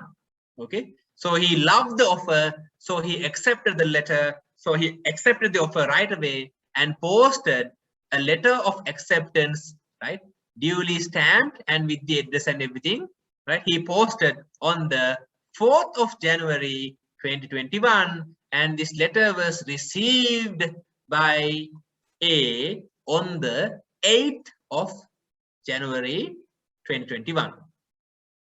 Since there was no reply on the 5th, what A did was that A sold this book to X on the 6th of January 2021. Can you tell me whether or not there is a valid contract between A and B? Is there a valid contract between A and B? What is your input for that one, friends? What do you think? It's a simple yes or no answer. All right, Edward is saying yes, of course. Very good. Any other answers? Thank you for your input. Thank you very much. So you are taking part a lot. I'm very happy, right? Nimshi is also saying yes. All right. So you are experts in contract law, friends. Why is that? The usual rule is that the acceptance will be communicated when the offerer gets to know about it. But under the postal rule, the law assumes that the acceptance has been communicated on the date where the letter of acceptance is duly posted. Properly post කරන්න ඕනේ. හරිද? හරියට post කරන්න ඕනේ. address එකට post කරන්න හරියන්නේ නැහැ. Stamps එකට post කරන්න හරියන්නේ නැහැ. ලියුම් කවරේ විතරක් post කරන්න හරියන්නේත් නැහැ. Okay? So it should be posted properly. All right? So that means even though A gets an idea about the acceptance on the 8th, right? Before the deadline, the acceptance has been made accordingly. So there is already a contract between A and B. So this contract between X and A will not be valid. Okay. Of course, you are very good in contract law as well, right? So you have identified all the aspects regarding contract law, like in terms of offers and all, to a very good extent. So it's very happy to see that, okay, from your end as well. Okay, next aspect that we will have to consider, right? So yeah, silence. Do you think silence can amount to acceptance? Now, what if the letter gets misplaced? Even if the letter gets misplaced, that doesn't matter, right? There is still a contract between the two parties, right? So you have to read a lot to get an idea about all these things, right? Okay, I am making an offer and you are staying silent. Can that amount to proper acceptance, friends? What do you think?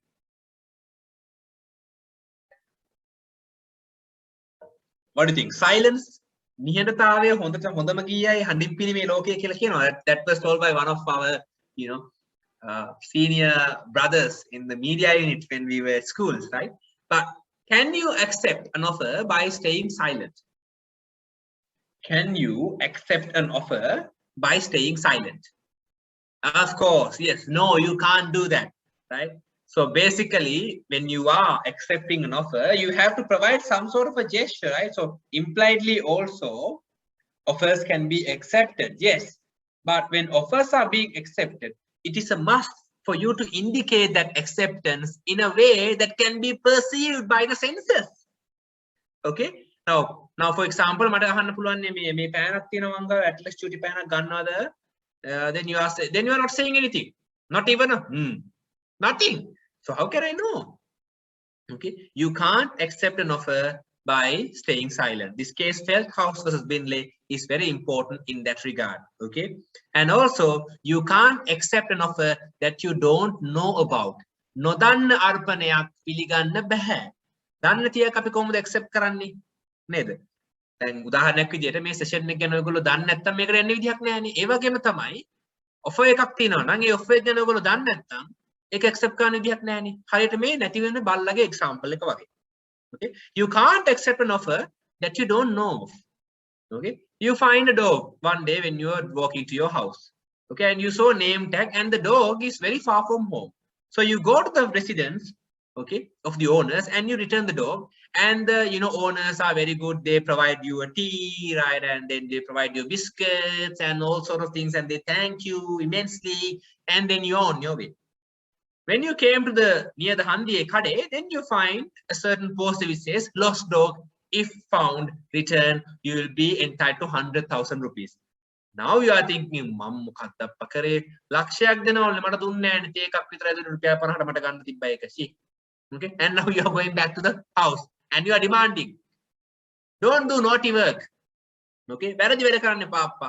නේද? මට ලක්ෂයක් දෙනවා කියලා පෑනක් විතරක් මේ copy එකක් විතරක් දුන්නා. You only gave me a cup of coffee, right? And you did not give me the whole amount of money. Then they are saying, no, you didn't ask for it, no. So how come you argue on that? You did not know about the offer exactly, right? So you can't accept an offer that you didn't know. Yeah, that is legally true. Okay, that is legally true. Okay, might be very kind of like unlawful, not unlawful. It can be kind of like unfair. But that is the law. Okay, it's there for a purpose. Okay, right. And then we consider about consideration. Under English law, consideration should be of something of value. Okay, under English law, usually you will not be able to get into contracts to compel people to love you, right? Because why? It cannot have a value, no? Okay, consideration is something like this. In every contract, in whatever we promise to do, we get something and we lose something at the same time. When you enter into a contract with me to buy my phone, right, and I am selling it to 50,000 rupees for 50,000 rupees. So when I perform my end of the bargain, I will lose my phone and I will get my money.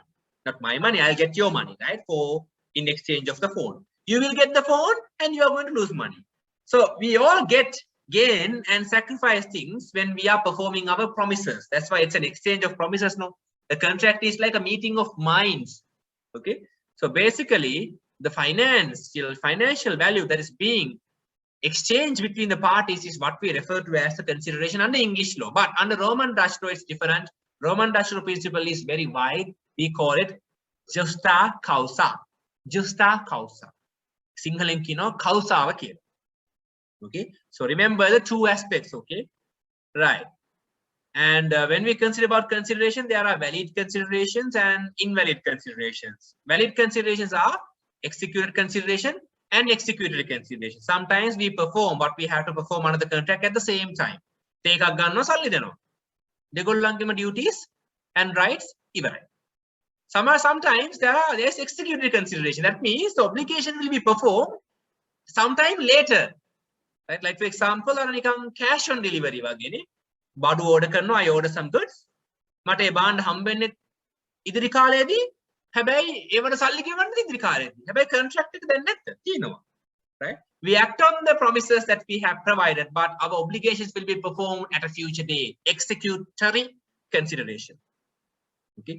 Sufficient consideration means there is a rule which says consideration should be sufficient but need not be adequate. Okay. Something of value is enough. Past consideration. අතීතයේ කළ දේවල් පදනම් කරගෙන වර්තමානයේ ගිවිසුම් වලට එළඹීම සාමාන්‍යයෙන් කර හැකි දෙයක් නෙමෙයි. Past consideration is not valid, but there are some cases decided in 1615 or 1675. I can't remember the case name, which gives an exceptional circumstances where it can happen. Like for example, මං ඔයගොල්ලන්ගේ ගෙදර ඇවිල්ලා ගෙදර paint කරලා දෙනවා. I come to your house and I paint your house. 2 days after I get into a contract with you, you tell me, okay, I will pay 50,000 for the work that you have done. මං වා කරපු වැඩ වලට 50,000ක් දෙන්න. But you don't give that money ever. So I start a case against you. I will not be successful. Why? Because usually, right now, there's a nice exception to that, where past consideration will be questioned, but usually that is not being taught, but you should learn it. Okay. I will share some materials. I will share some books with you as well. Okay. So basically you say what you have entered into, the contract that you have entered into, it is based on something that was done in the past. So because of that reason, the consideration is already performed. So based on something that is already performed, you can't get into a contract in the present. Okay. That is what you need to consider. Okay. Understood?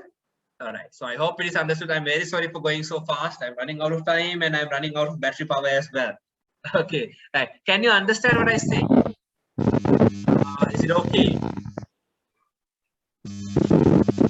I hope everything is fine, right? If there are any problems, just feel free to give me an idea about it. Okay. Right. Okay. Right. Good. Good. Right. Edward can understand. I hope the others can also understand, right? Maliti, Sanjay, Hamsha, right? We have Shalika, Madhushan, Nimshi, and Drew, right? Good to have you all here under these circumstances as well, right? It's raining, and I think you are also influenced by that as well, depending on the area that you are living, right? So it's very good to see all of you still here. I'm very glad. Okay, so there are other invalid considerations as well, like existing duties, existing contractual duties. They do not usually considered as proper things. Okay, proper things. So there is something proper consideration that is really important, right, to consider.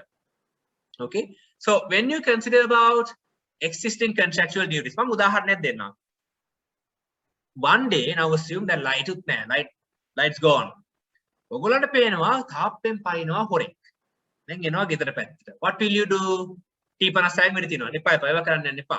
You can use force when it is absolutely necessary, but the best sanest thing for you to do would be to call the police authorities. When the police authorities come to your home and when they arrest the burglar, will they ask something like this? අපිට පොලිසිය ඉඳලා එන්න kilometre 50යි kilometre 20යි එකකට රුපියල් 100 ගාන අපිට ගෙවන්න ඕනේ. එතකොට අපිට පොඩ්ඩක් හන්දියේදී යනකොට රෝල් එකක් හරි කාලා මේ එකක් බොන්න ඕනේ. ඒකට 250ක් විතර දෙන්න. Do they ask for money like that? Never. They are never going to ask. Okay. They are never going to ask things like that. Why? Because it's their existing statutory duty to do what is necessary to ensure protection for the people of Sri Lanka. Okay. To everyone, not only citizens. There may be a person who is from UK living in Sri Lanka at the time, not a citizen, but they are also entitled to protection. So if you are performing an existing duty, that is not valid consideration. For that, you are already being paid a salary. Existing contractual duty is also the same. What happened in this specific case law? Stilk versus Myrick. Now, usually in voyages in the sea, sometimes when you reach a certain port, some people panadua. Okay, so I'm using these informal words just to keep it friendly for you. Okay, not only wholly professional, which may be sometimes a bit more boring for everyone, right? So some people they desert. Now in this example, this case, okay, two crew members out of the 12 crew, okay, 12 crew members deserted. So 2 out of 12 left. Now only 10 in the crew. The captain came to the crew members and told, hey, a bad thing happened when 2 of our colleagues, they have left the ship. I want you to help me. I want to go back to our port, okay, our mother country. Can you help me? If you help me, I will provide the salaries that I intended to pay to the 2 people who left the ship. Okay? Then ගියපු කට්ටියට දෙන්න තිබුණු වේතන මං ඕගොල්ලන් අතර බෙදලා දෙන්නම් මට යන්න උදව් කරන්න මගේ මව් රටට, like a song. Okay, so then the crew members told, oh, okay, no problem, we'll do it. But when the captain reached the mother country, he did not pay the extra amount of money. Then crew members are going to be very happy. No, unhappy. They went and started a case against the captain, asking for the extra amount. What did the court say? The court said, what you have promised is not extra consideration. Usually in voyages like this, things like this can happen. සාමාන්‍යයෙන් sea voyage එකකදී මේ වගේ දේවල් වෙන්න පුළුවන්. ඒක සාමාන්‍යයෙන් වෙන්න පුළුවන් දෙයක්. දෙන්නෙක් 12 දෙනෙක්ගෙන් දෙන්නෙක් වගේ, ඒ කියන්නේ නැවත එන්නේ නැති එක වෙන්න පුළුවන් දෙයක්. ඒක සාමාන්‍යයෙන් අපි මුණ දිය යුතු අභියෝගයක්. සාමාන්‍ය දෙයක්. සාමාන්‍යයෙන් අපි මේ වගේ contract එකකට ගිවිසුමකට එළඹෙනකොට ওই වගේ දේවල් අපි දැනගෙන ඉන්නවා. ඒවා දැනගෙන ඒවා අපි අවශ්‍ය විදිහට කියන අපි ඒවා we accept them, right? And then we get into the contract.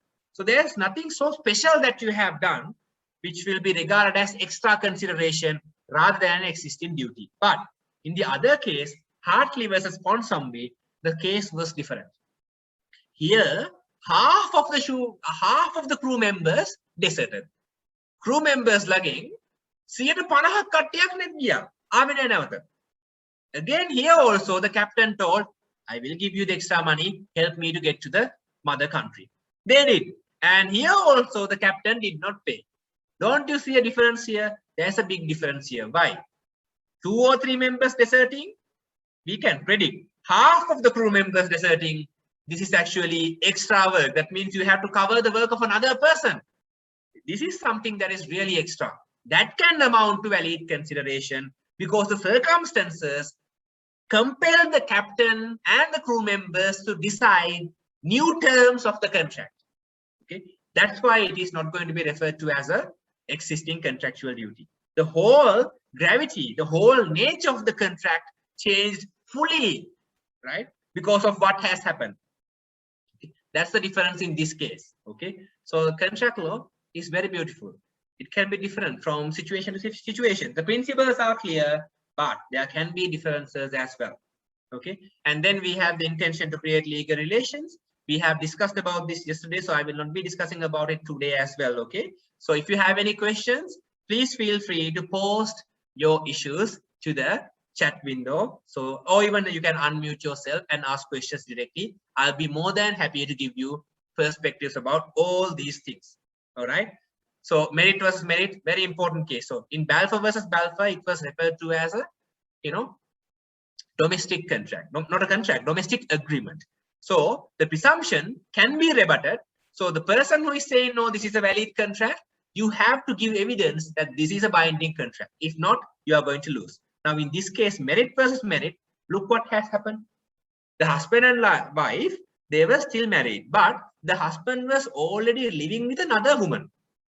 Okay, and there was a mortgage in the house. So the wife one day went to the husband and told, hey, okay, we have this mortgage now. So you have half of the ownership of the house. I have the other half. I will settle the mortgage. When I do, I want you to transfer your share of the house to me. ඔයාගේ අදාළ කොටස නිවස සම්බන්ධයෙන් මට ලබා දෙන්න. මම mortgage එක සම්පූර්ණයෙන්ම settle කරනවා. මොකද කියන්නේ පුළුවන් ද බැරිද? Husband also thought, okay, And the wife is very smart. She also compelled him to, sign a certain document as well, which is a good thing to do. Okay. Now, after the wife settled the mortgage amount, then the husband said, settle karada, thank you. But mama denne mage kotasa. Bad thing to do, right? Now she was very unhappy. She went to the courts. Would you think that this is only a domestic agreement? We can presume that this is a domestic agreement. But the thing is that there is evidence which says that the persons, even though they are husband and wife, they had the intention to make this a legally binding relationship. One factor that we have to consider is the status of their relationship. They may be husband and wife, but the husband is already living with another woman. So they will not have the usual relationship that they have within each other. Secondly, the wife wanted the husband to sign a document. Why do you sign documents? Usually when you want to make things legal, you sign on documents, right? දැන් උදාහරණයක් විදිහට ඔයගොල්ලන්ගේ wife ට හරි husband හරි පොඩ්ඩක් කියනවා නම් වැඩ ඉවරලා එනකොට බිත්තර 10ක් ගේන්න කියලා ඔයගොල්ලෝ agreement එකක් හදනවා. මෙන්න මෙතන sign කරන්න. බිත්තර 12ක් ගේනවා කියන sign කරන්න. ගෙනාවේ නැත්නම් 1000ක් මට වන්දි කියනවා කියන sign කරන්න. Would you do things like that? No. Those are usual arrangements or agreements that we have. So those are not going to have a legal basis in the case that we don't want to go to courts if something goes wrong. Okay, so that's really important. So that's why the intention can be derived by what you do.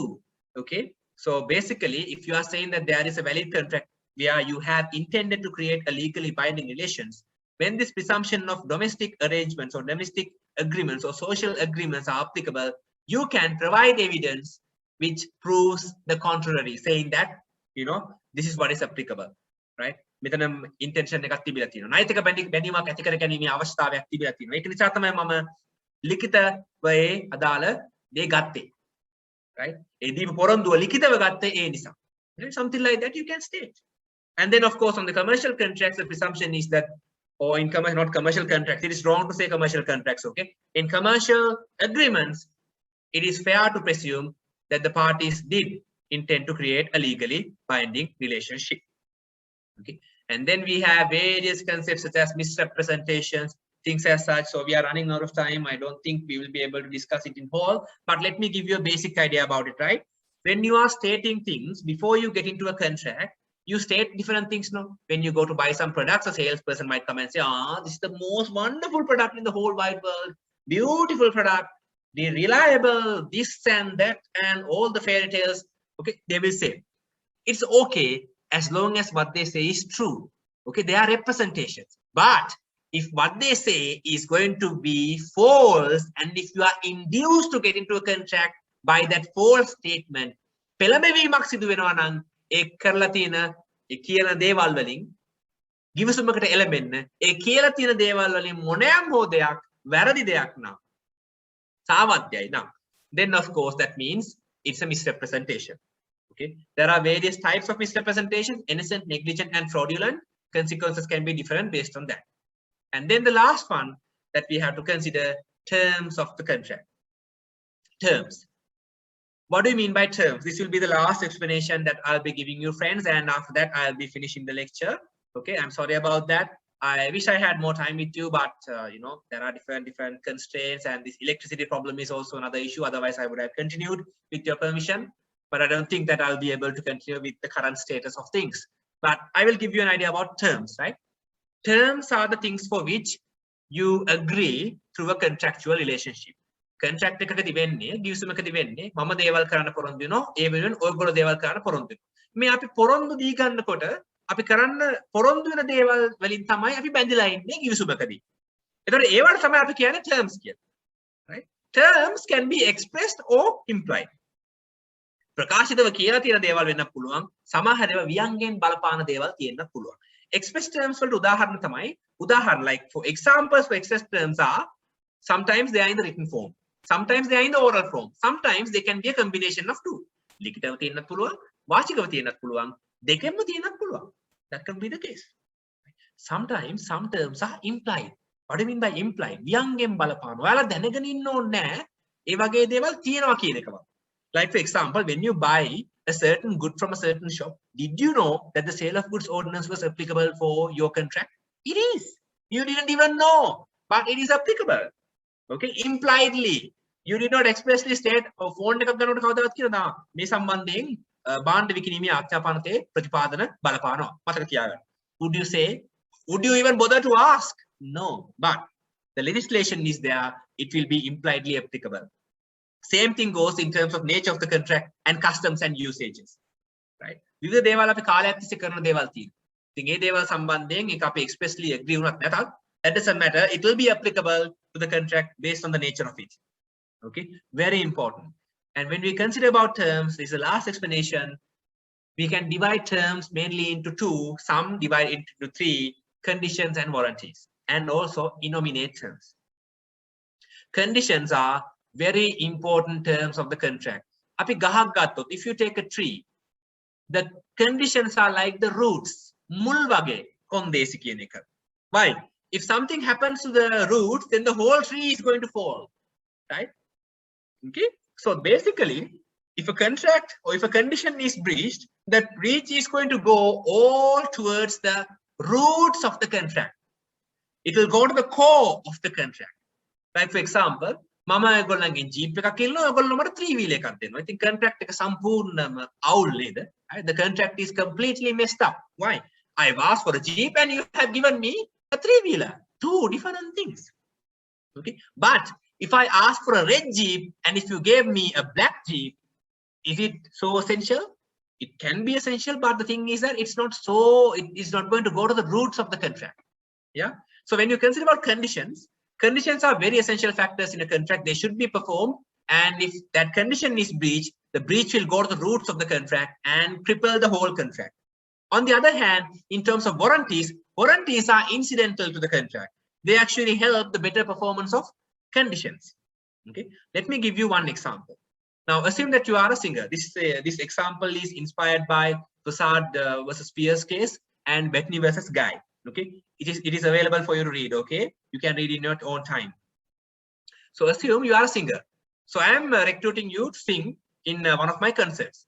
So according to the conditions, according to the terms, you have to stay in, you have to come for rehearsals for 5 days, and for the performance 7 days you have to be there as required. If you miss the rehearsals, but if you come for the event, will you be breaching a condition or a warranty? If you miss the rehearsals, but if you come to the event consistently, will you be breaching, or did you breach a warranty or a condition? What do you think? What do you think? Quickly, friends, quickly. What do you think? Yeah. If there is a small kind of like an event, a singing competition, if I invite you to come and perform in my competition, you are a very known singer. Okay, I wanted you to come for rehearsals for 5 days, and I wanted you to come and perform 7 days in my event. So you missed the rehearsals, but you came for the event. Did you breach a warranty or a condition? What you breached is a warranty. Why? Rehearsals are important. But what was the main reason as to why you got into the contract? It was because of the event. So if you don't come to the event, even if you come to the rehearsals, you will be breaching a condition. If you don't go to the rehearsals, but if you come on the date of the event and if you consistently perform as required, you are actually meeting the conditions. Okay, so that is something that you need to consider. All right. So basically, when it comes to conditions, if a condition is breached, you can cancel the contract and ask for damages. But when a warranty is breached, you can't cancel the contract, but you can ask for damages from the party who breached the warranty. Okay, I hope it is clear. And there's another term called innominate terms. When you read certain terms, it is difficult for you to classify whether it's a condition or a warranty. So how do you decide whether it's a condition or a warranty? Basically, you see if the condition is breached or if the term is breached, you see what kind of an effect it would have on the overall contract. If the effect is so significant, then that means it's a condition. If the effect is not so significant, then it is a warranty. Okay. All right. So those were the factors that I wanted to give you an idea about. So specific performance, there was a question in one of your papers as well. So if you have any problems on that, please share it with Mr. Naveen or Mr. Kanishka. And you can contact me as well. There's no issue with that. So make sure that you contact us if you have any problems like that. We'll be happy to help you out. Okay, so I'm very sorry I have to finish now because of the problems that I'm facing. I'm not lying. Okay, basically, as you can see here, still it's dark here, right? So I'm very sorry about that. Hopefully, if we can meet in the future as well, we'll talk about more aspects, right? So I sincerely hope that you might have learned something new, or you might have added something to your knowledge bank through the 6 hours of sessions that we had yesterday and today. I'm very motivated to have discussions with you, because you are also motivating me to have more discussions, because you are taking part and you convey your interest, and it's very wonderful, right? It's a wonderful experience that any lecturer can go through. So I wish you all the best in terms of all of your future endeavors. Do well in your examinations. I wish you all the very best, and of course, stay safe, be very responsible, take care of yourself. If you take care of yourself, you can take care of others as well. All right. So if you have any comments, if you have any complaints, just feel free to share through the chat. Okay, so before the session is over, so whatever the comment that you have, I would gladly accept it. So if you have negative comments, that's fine. Okay, I will try to use them to develop myself, right? And we will also use it to develop as an institution. So I hope, sincerely hope, this session was productive for you. So with that, I would like to conclude the session. So thank you very much, and have a wonderful time, right? Take care of yourself, take care of everyone, and do well in your examinations. Do give an idea about how well you did in the examinations. Share it with us, right? Because we want you to do very well as well. Okay. So thank you very much for your wonderful comments. So hopefully we'll meet again in the future as well. So thank you very much. Good night to all of you, and take care and stay safe. Right. Okay. So thank you very much, Harsha, for this wonderful session throughout the, as you called, throughout in 2 days and around, I think, more than 6 hours. So I'm in behalf of the APIIT, I am taking this time to thank you for your dedication and everything. I think every one of the participants and the candidates got something out of this, and also we are one of you guys asked about the video of this recording. Yeah, we are uploading this video into our official YouTube channel, and we will be sharing the video with you guys, and as well as lecture slides. Probably on tomorrow before afternoon we can share the slides. So keep in touch with your mail. And this is the end of the first session of this banking examination support series. So we'll be having our next session on next Saturday for the non-banking finance subject. So if you have any friends or any other colleague, just let them know, and ask them to join with this session and join with us to get some more knowledge to their bank, and to get more confident with their exams.